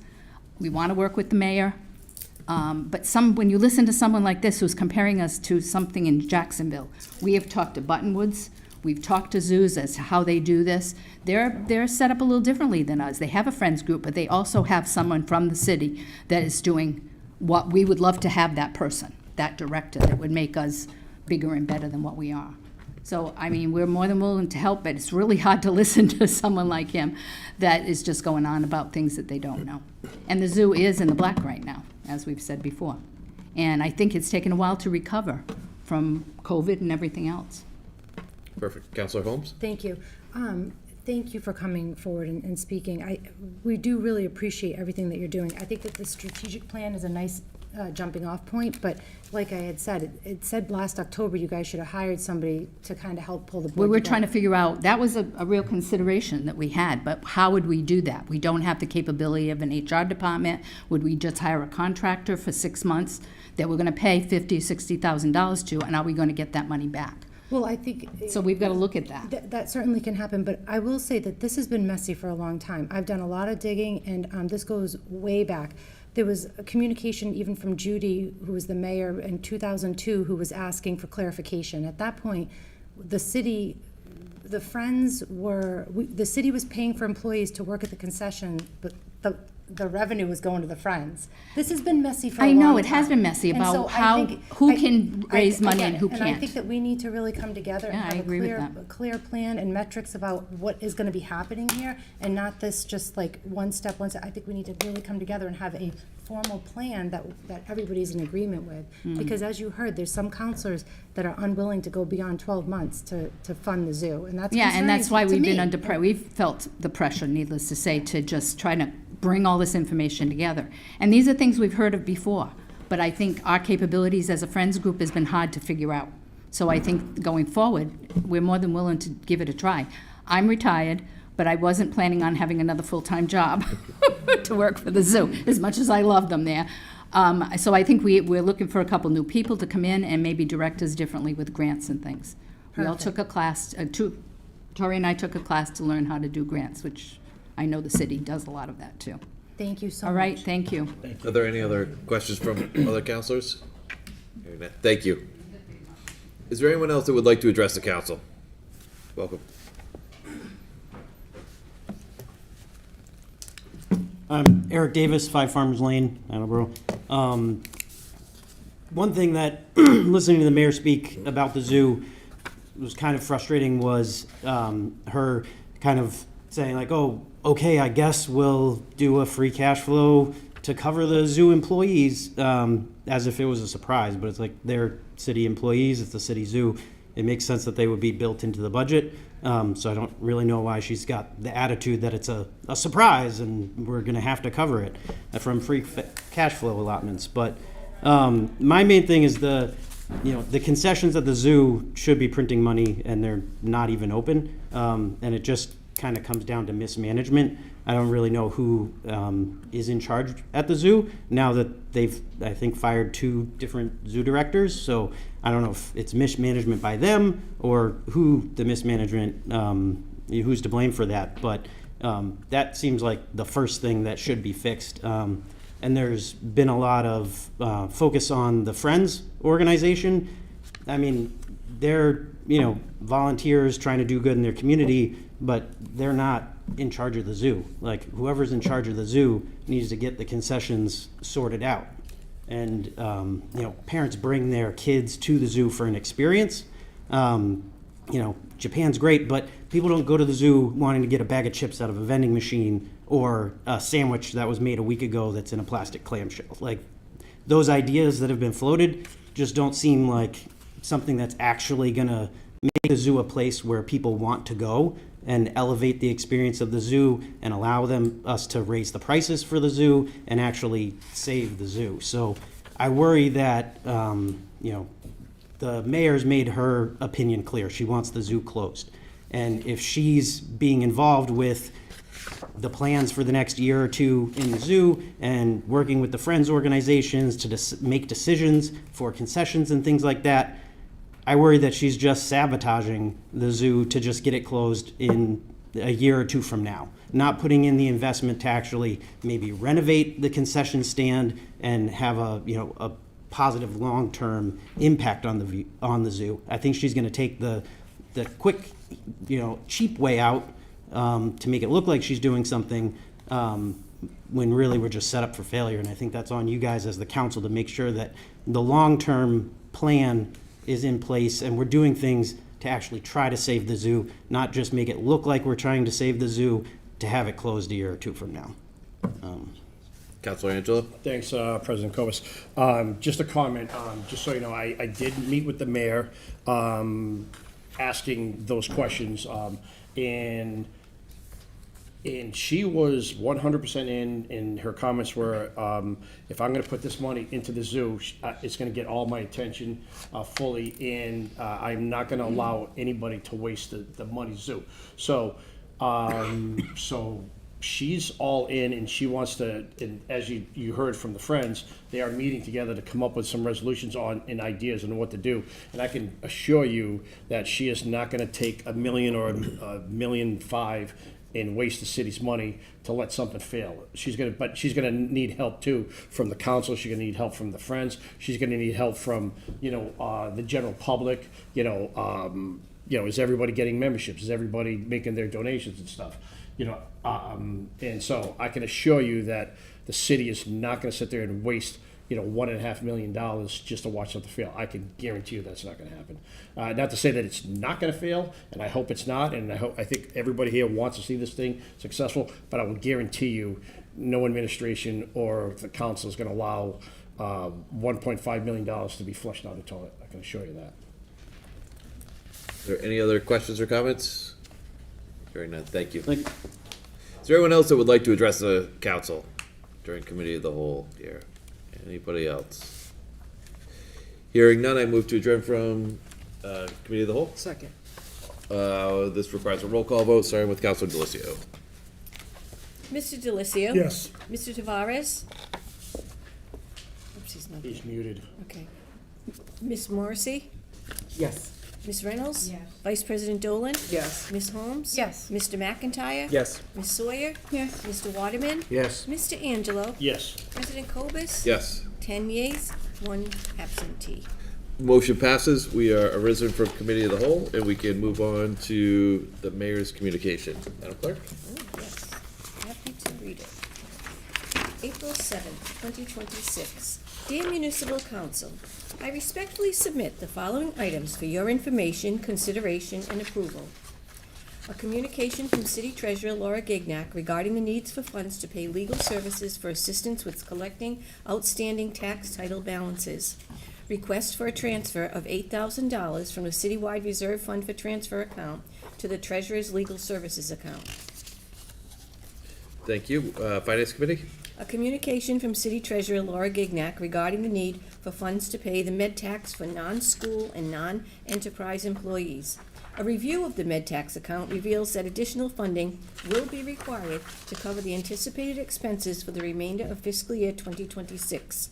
Request for a transfer of $48,000 from the Citywide Reserve Fund for Transfer account to the Treasurer's med tax tax account. Thank you. Finance Committee? A communication from Chief of Police Kyle P. Hegney regarding the need for funds to replace the DVR system used for recording in the cell block area. Request for a transfer of $10,000 from the Citywide Reserve Fund for Transfer account to the Police Professional Services account. Thank you. Public Safety Committee? A communication from Attleboro Public Schools Director of Finance, Brittany Perella, regarding the following fiscal year 25 fiscal obligations that were not received in time to be processed in the normal fiscal year 25 business cycle. Vendor, Amazon $25.29, Amazon $129.93, Amazon $24.74, H.L. Bloom Incorporated $768. Request for authorization to allow school department to pay these previous year school bills totaling $947.96. Thank you. Finance Committee? A communication from Superintendent of Public Works, Michael Tyler, regarding the need for funds to pay heating invoices for the remainder of fiscal year 26. Request for transfer of $45,000 from the Public Works Salary and Wages account to the Public Works Heating account. Public Works? A communication from Veteran Service Director Ben Quell regarding the donation of $1,000 in Stop and Shop gift cards from Attleboro Elks Lodge 1014. Request for acceptance of this generous donation pursuant to Section 1-12 of the revised ordinances of the City of Attleboro. Personnel, Veterans, and Human Services? A communication from Elections Officer Manager Sharon Fortune pertaining to outdated pricing and information for a list of persons book. Request for an amendment to Section 1-8.1 of the revised ordinances of the City of Attleboro as follows. Delete in its entirety 1-8.1 list of persons book.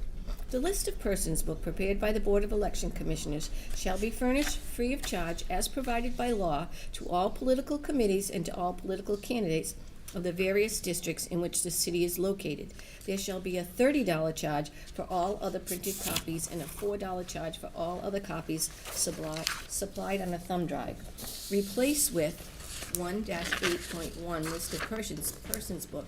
The list of persons book prepared by the Board of Election Commissioners shall be furnished free of charge as provided by law to all political committees and to all political candidates of the various districts in which the city is located. There shall be a $33 charge for all other printed copies and a $4 charge for all other copies supplied on a thumb drive. Thank you. Ordinance Committee and Councilor Tavares, would you like to call for a public hearing on May 5th? Yes, I would. Thank- Motion is in order. This requires a roll call vote, and we'll start with Councilor Angelo. Mr. Angelo? Yes. Mr. Waterman? Yes. Ms. Sawyer? Yes. Mr. McIntyre? Yes. Ms. Holmes? Yes. Vice President Dolan? Yes. Ms. Reynolds? Yes. Ms. Morrissey? Yes. Mr. Tavares? Yes. Mr. Delicio? Yes. President Cobus? Yes. 11 yeas, 0 nays. Motion passes. A communication from Chief of Police Kyle P. Hegney regarding the need for funds to cover costs for fiscal year '26. Request an appropriation of $95,746.08 from undesignated fund balance free cash general government account to the following accounts. Overtime account, $65,050.85. Detective overtime account, $30,695.23. Request for a transfer of $88,673.49 from citywide reserve fund for transfer to the following accounts. Salary full-time, $7,030.08. Salary wages part-time, $6,865.79. Salaries detectives, $4,554.42. College credits, $38,650. Night differential, $8,456.20. Line of duty injury, $23,000. Dues, $117. In public safety, and can we go back and do number 7? Skip I think 7? we missed 7. No, 8. She skipped 8. Oh, sorry, skipped 8. Oh, Excuse me. thank you. A communication from Fire Chief Scott T. LaChance regarding the receipt of the firefighter safety equipment grant for fiscal year '26 from the Department of Fire Services in the amount of $24,990. This grant does not require any matching funds. Request for approval to expend these funds and any future grant payments in accord with Chapter 1, Section 12 of the revised ordinances of the City of Attleboro. Thank you, public safety. Sorry about that, thank No. you. Down to 11. For your information, in order to comply with AZA regulations and to ensure zoo operations continue uninterrupted, Superintendent of Park and Forestry Derek Corsi will serve as the acting zoo director effective March 25th, 2026, as required by the charter. Should this appointment need to be extended beyond 90 days, I will reappoint Derek in June and submit a request for his confirmation to the council. Thank you, FYI. As we work toward a more financially sustainable operation for Capron Park Zoo, increasing the admission and membership fees is imperative. The fee structure was originally established by the Municipal Council in the late 1980s or early 1990s. It has been updated several times. The most recent fee increase was 2022. In order to implement admission and membership fees increases before the summer season, I have worked with Park Superintendent Derek Corsi as to appropriate fee increases in related matters. Below are 2 fee options for your consideration. You will note that both entail striking all of the existing language in Section 12-3.7 of the revised ordinances.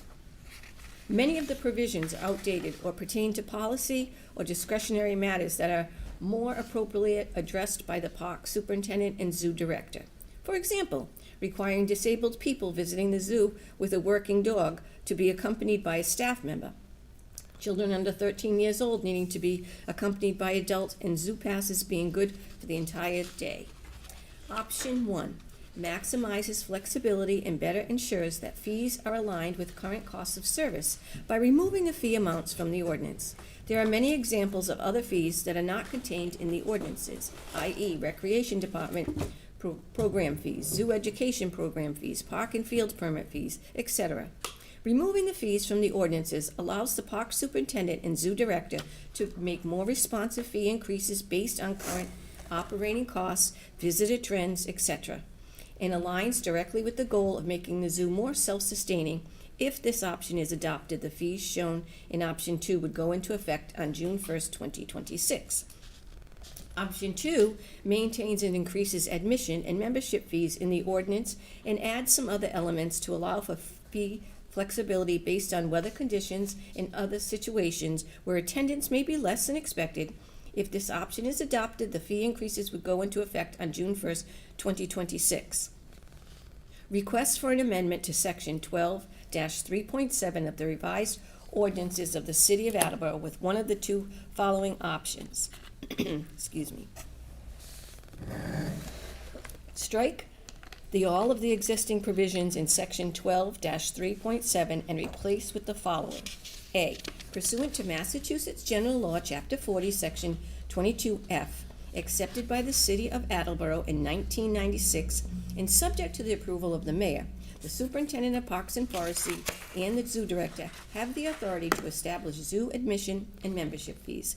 Said fees shall be reviewed every 2 years or sooner as warranted to ensure they remain aligned with the cost of service, policy goals, and market conditions. B, the park superintendent and zoo director may temporarily reduce admission fees. 1, during inclement weather or when inclement weather is predicted within the next 24 hours. Inclement weather includes, but is not limited to, heavy rain or snow or frigid or exceptionally hot temperatures. 2, during holidays or other circumstances during which less than average visitation is likely. Or 3, as appropriate for promotional reasons. 4, in such situations, all admission fees will be reduced to a flat fee of no less than $3 per person. C, all monies collected from admission and membership fees shall be deposited into a revolving fund in accordance with the provisions of revised ordinances of the City of Attleboro, Section 20-6. D, this ordinance shall become effective on June 1st, 2026.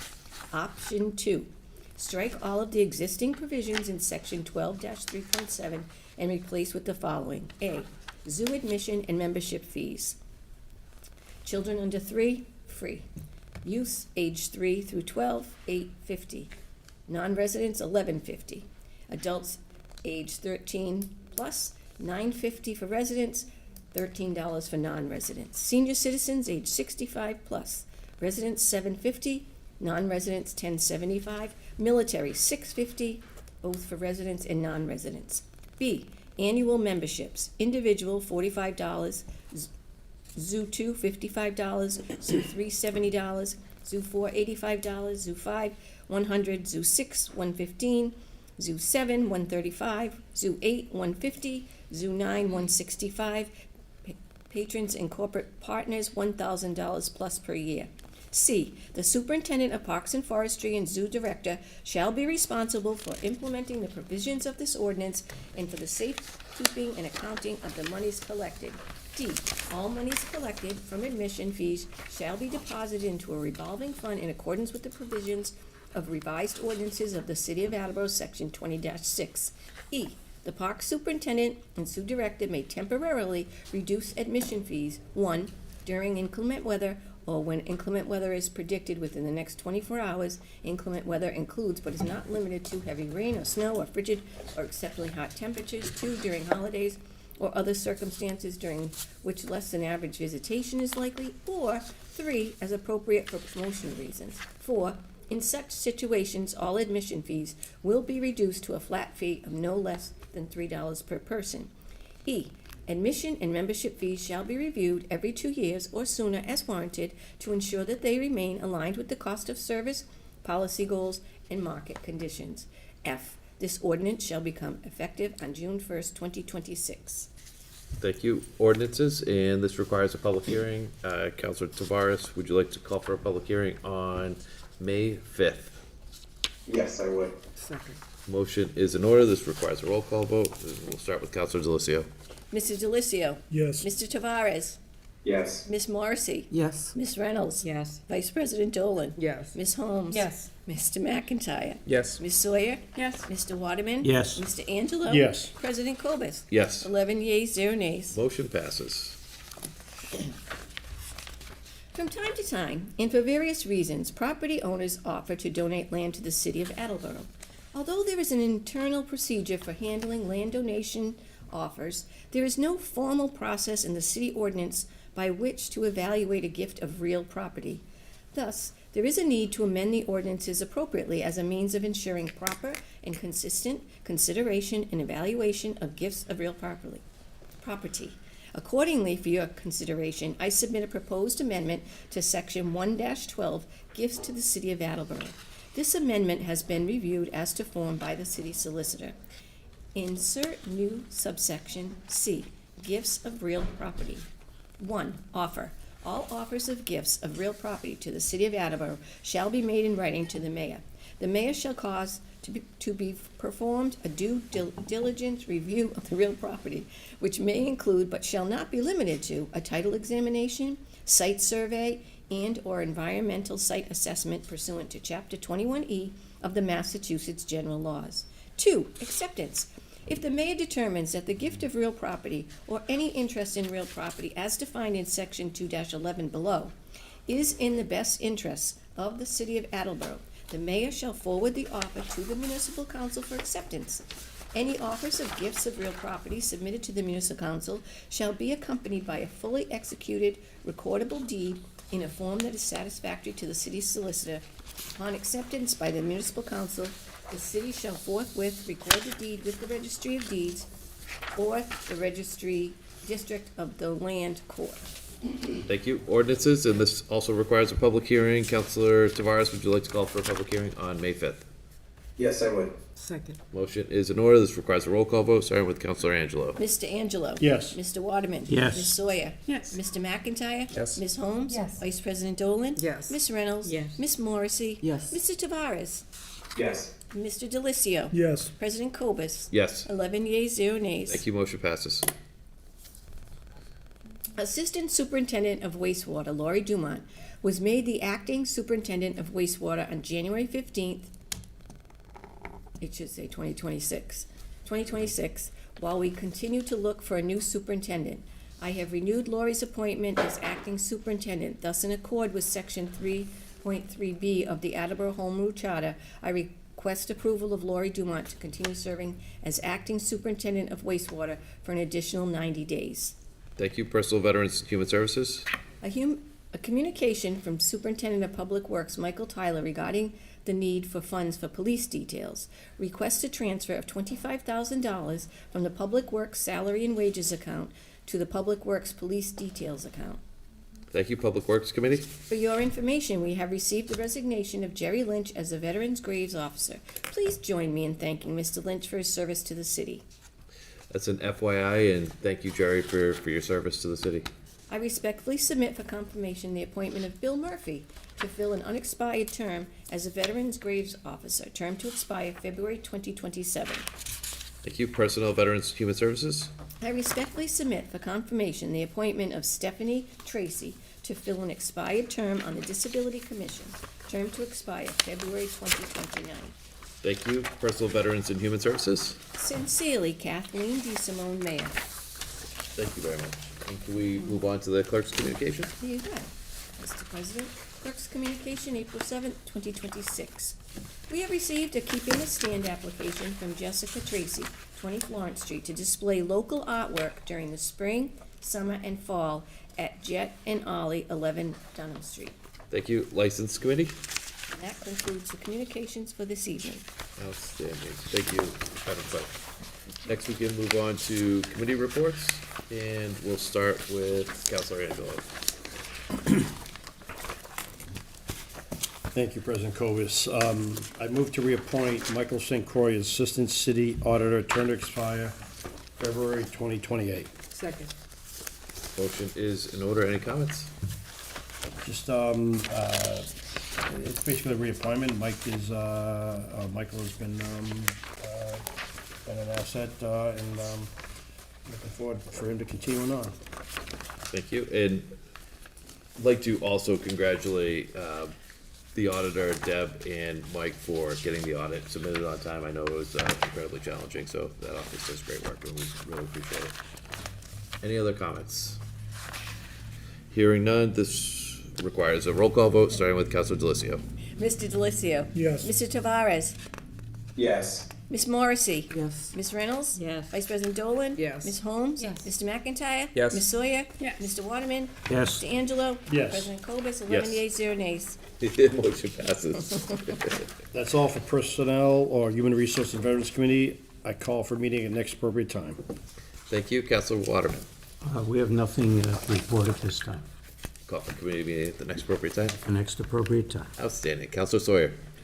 Thank you, President Cobus. Reporting for Zoning, Land Use, and Sustainability Committee. We have the one item there from the docket of February 17th, 2026. I move to call for a public hearing on April 21st, 2026, regarding the request to amend Chapter 18 Local Wetlands Protection Ordinance of the revised ordinances for the City of Attleboro. Motion is in order. Councilor Sawyer. We read the entire amendment earlier. I wanted to just mention that this is after we had community meetings where people were able to come and listen to presentations by Gary Ragian and Nick Wiley, where they talked about why this is important, and also question and answers happened during that time, which isn't usually available during public hearing. And this is to call for a public hearing where people can come and talk about how they feel about that.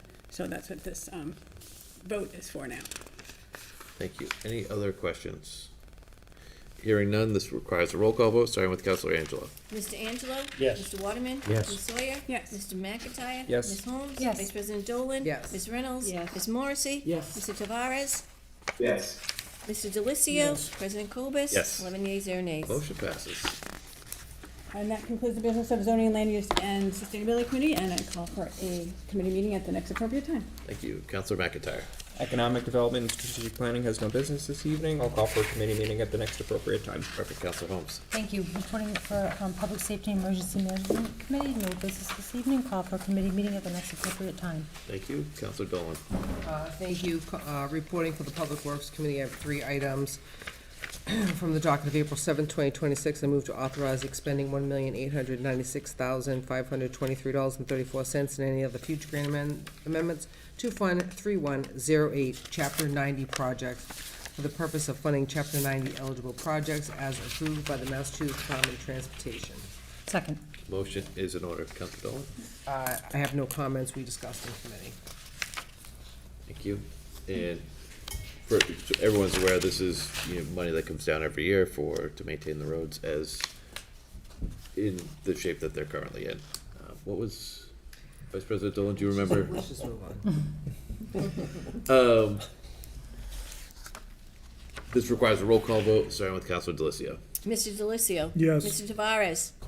Yes. Miss Morrissey. Yes. Miss Reynolds. Yes. Vice President Dolan. Yes. Miss Holmes. Yes. Mr. McIntyre. Yes. Miss Sawyer. Yes. Mr. Waterman. Yes. Mr. Angelo. Yes. President Cobus. Yes. 11 yeas, 0 nays. Motion passes.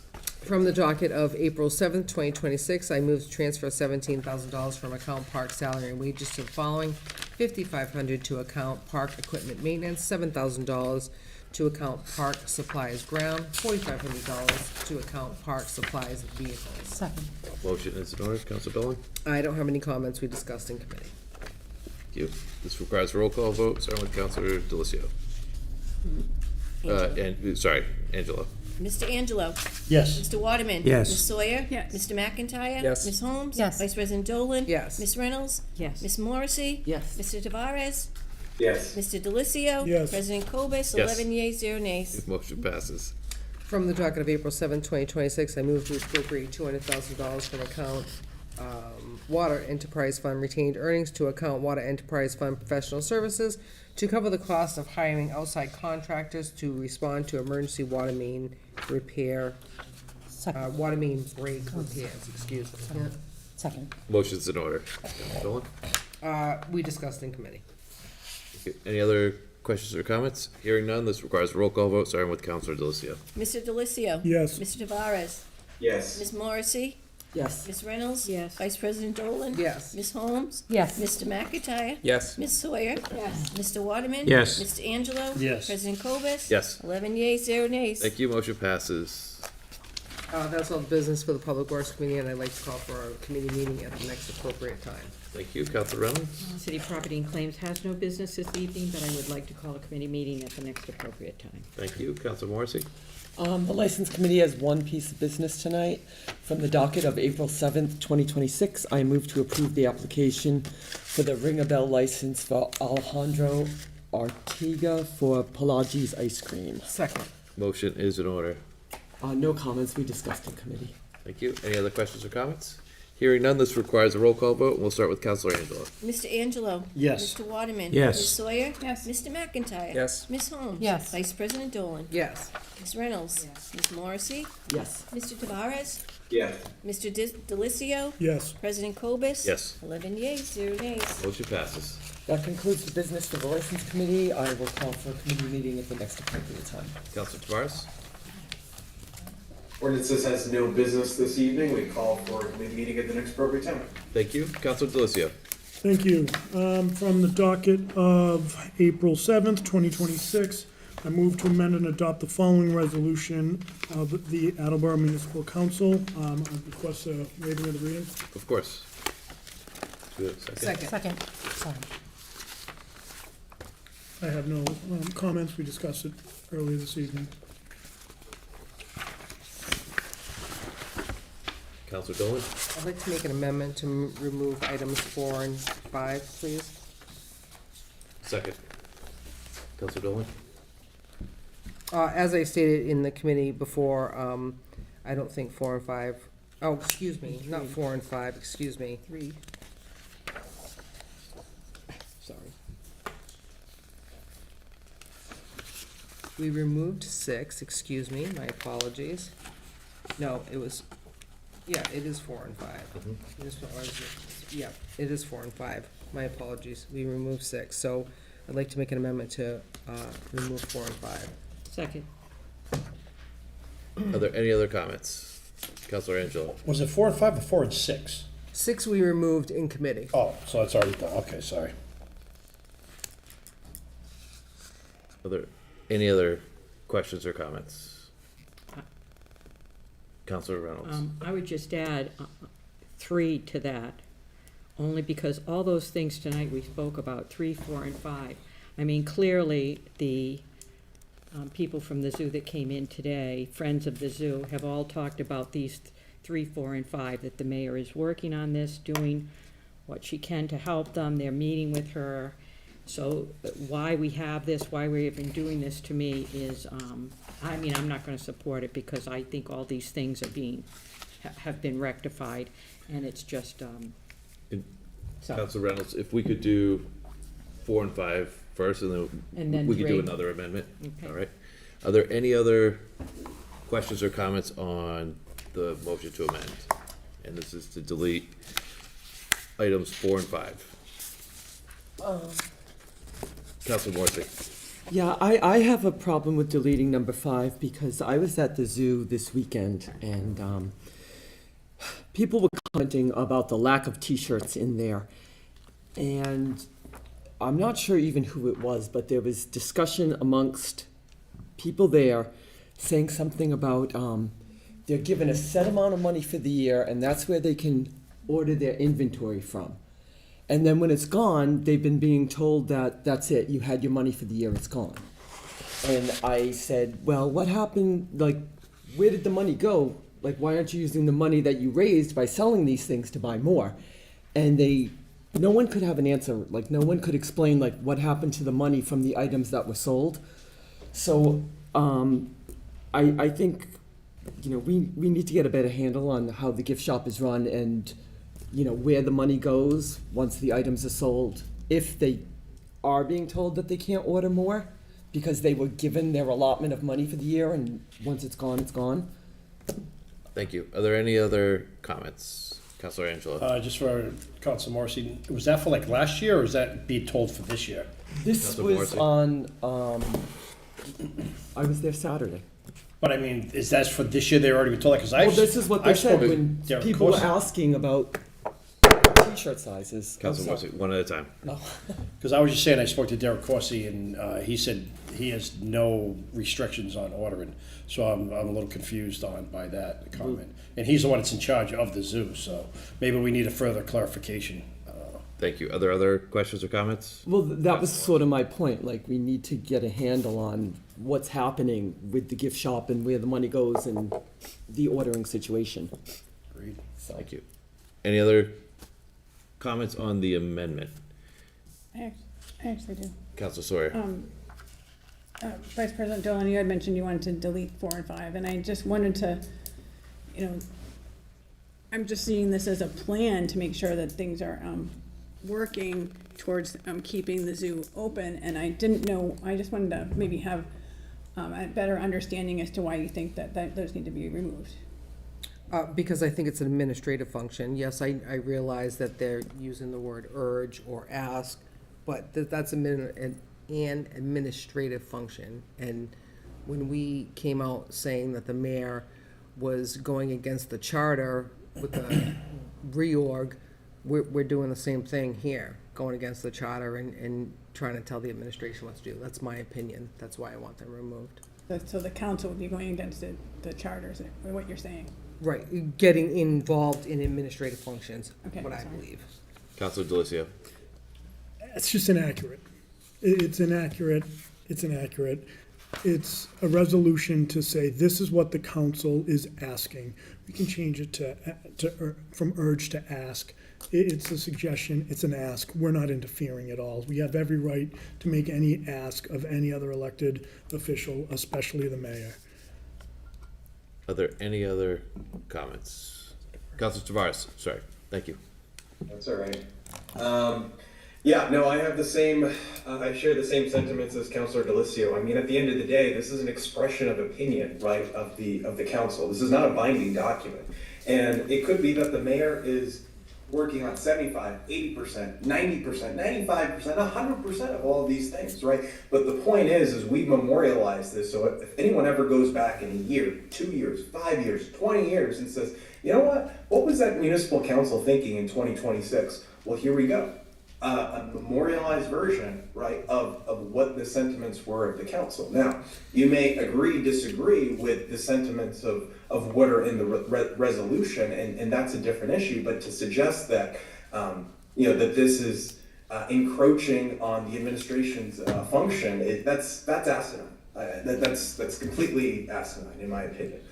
Again, I think that debate can happen over the content of the resolution and whether we agree from a policy standpoint those things should be done or not. But the argument about encroaching on the administration, I don't see it. And that concludes my comments. Are there any other comments? Councilor Waterman? I just want to ensure that when we do hold our vote, number 6 is not part of what we're voting on. That is correct. That was amended in committee. Correct. Thank you. Councilor Holmes? But that's not what we're voting on right now. We're just voting on this amendment. Currently, it's just the So a amendment. no vote would mean that you want them to remain in place. Correct. Councilor Angelo? Thanks, President Delicio, sorry. Old habit. President Kovas, my apologies. I guess I really have no problem with it either way. I just do want to state that I do trust Derek Corsi, and I know he was being honest with me, so I just want to make sure that is understood, that I do trust that he is fully compliant with everything, so. Councilor Through Delicio? the chair to Mr. Angelo, I would say that right there is reason you would want to vote against getting rid of this, because this memorializes that we want to continue to have that in there to support the zoo, therefore Derek Corsi as well. Thank you. Are there any other questions or comments? Hearing none, just so that everyone's aware of what we're voting on, this is to vote on the amendment. Afterwards, if we could potentially have another amendment, or we would vote on the resolution as amended. So this is to vote on the amendment to delete items, to remove items 4 and 5. A yes vote removes those 2 items, a no vote leaves them in place. Councilor Angelo? Would it be possible to separate those? Don't do on vote 4 and 5. Can you separate them? You know, just in case someone feels differently about one versus the other. I don't know. It's on the floor. It's already been moved this way. If this fails and someone wants to introduce another amendment for one or the other, they're welcome to do so. So is everybody clear on what we're voting on? Thank you. This requires a roll call vote. We'll start with Councilor Delissio. Mr. Delissio. No. Mr. Tavares. No. Miss Morrissey. No. Miss Reynolds. Yes. Vice President Dolan. Yes. Miss Holmes. No. Mr. McIntyre. No. Miss Sawyer. No. Mr. Waterman. No. Mr. Angelo. No. President Kobus. Yes. 3 yeas. Did I get that right? 6, 7, 8. Yep. 8 nays. Motion fails. And so now we are back to the original resolution. Are there any other comments? Or Councilor Reynolds? I know it's not gonna pass, but I still am saying 3 should go along with that. Again, I'm just stating, I think that the mayor is working with everybody. All of this is just. So, I'd like to see 3 removed too. Do we have a second? Second. Motion is in order. Are there any other comments? And this is to amend the resolution to remove item number 3. No, I would just add that if you read number 3, it talks about some of the things that already we just spoke about today, about raising the fees and offering support, all the things that the Friends have said that they're receiving at this point. And some of us have spoken to other members of such as Councilor Angelo. So, yeah, that's the only reason why. I just think this is totally unnecessary. Asinine, if I might use the word that you used, Councilor. Thank Councilor you. Delissio. Thank you. Through the chair to my friend Councilor Reynolds, I understand what you're saying, but I would offer the same thought process that I offered to Mr. Angelo, that what that does is it says to the administration that although these things have been talked about, that this is what we would like to see going forward. To Councilor Tavares' point, it just memorializes that, and it just adds support to the zoo, to some of the other things that are seemingly happening. So, may I? Please, Councilor Reynolds. I think it's very memorialized. I think it's all over the city. I think it's been on the news. I think it's in our paperwork. So all of this, to my own knowledge, is very memorial. This will be something no one will ever forget. And I just think this is just beating the drum, if you will. So that's all my comments. Thank you. Do we have Councilor Morrissey?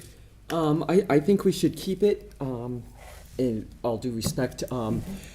Just in the past, there's been issues where the mayor and the municipal council have made promises about things happening, and then down the line, it didn't happen, and when challenged about it, the public was just told that things change.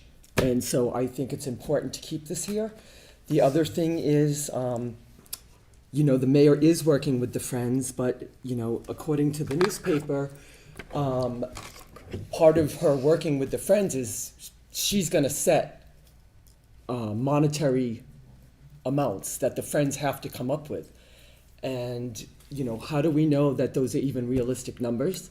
Because we're not privy to these conversations. So, I think it's important to just keep this, to keep everybody on point.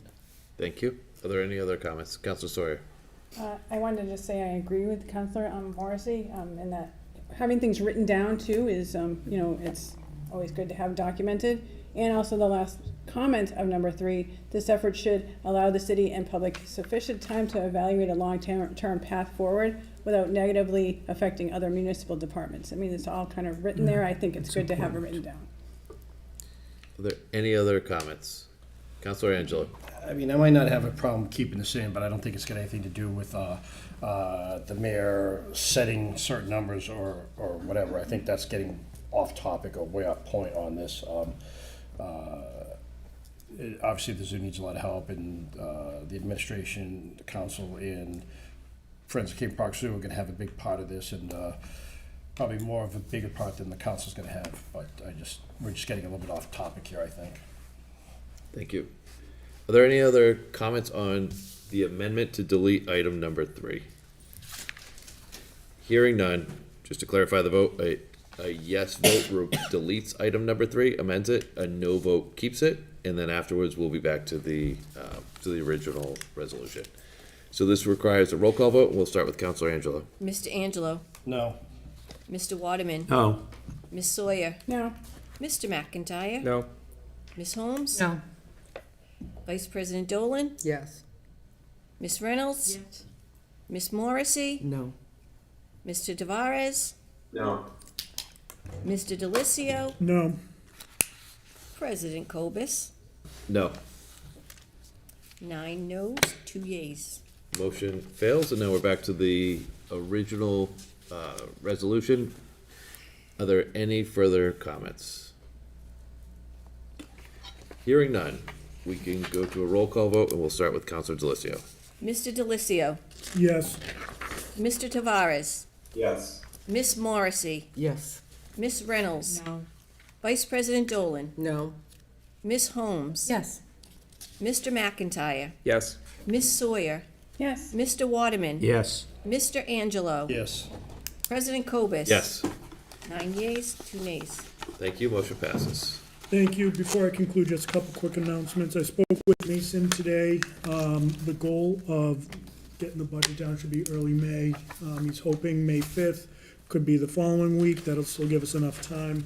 I will be bringing out the tide for discussion next week in committee, and I will be looking to set up site visits for CIP.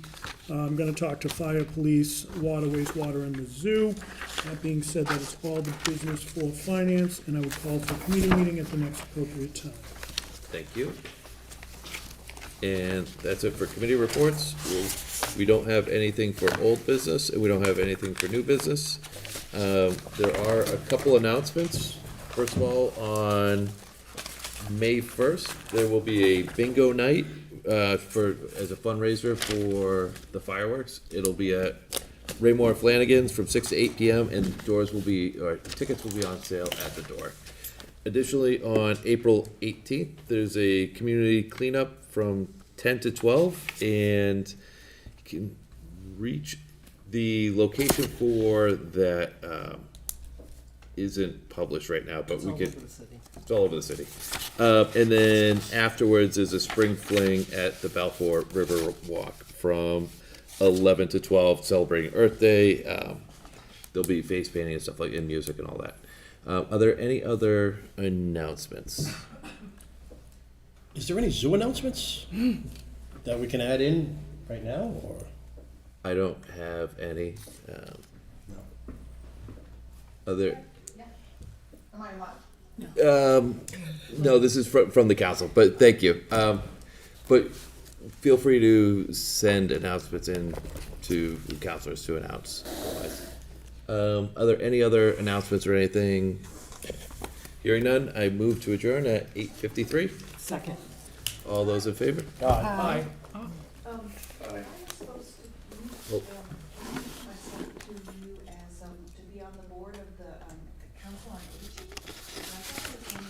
That is not tonight. We're gonna adjourn, and then I'll reach out to you right afterwards. And I apologize, this requires a roll call vote, and we'll start with Councilor Angelo, and this is to adjourn. Sorry.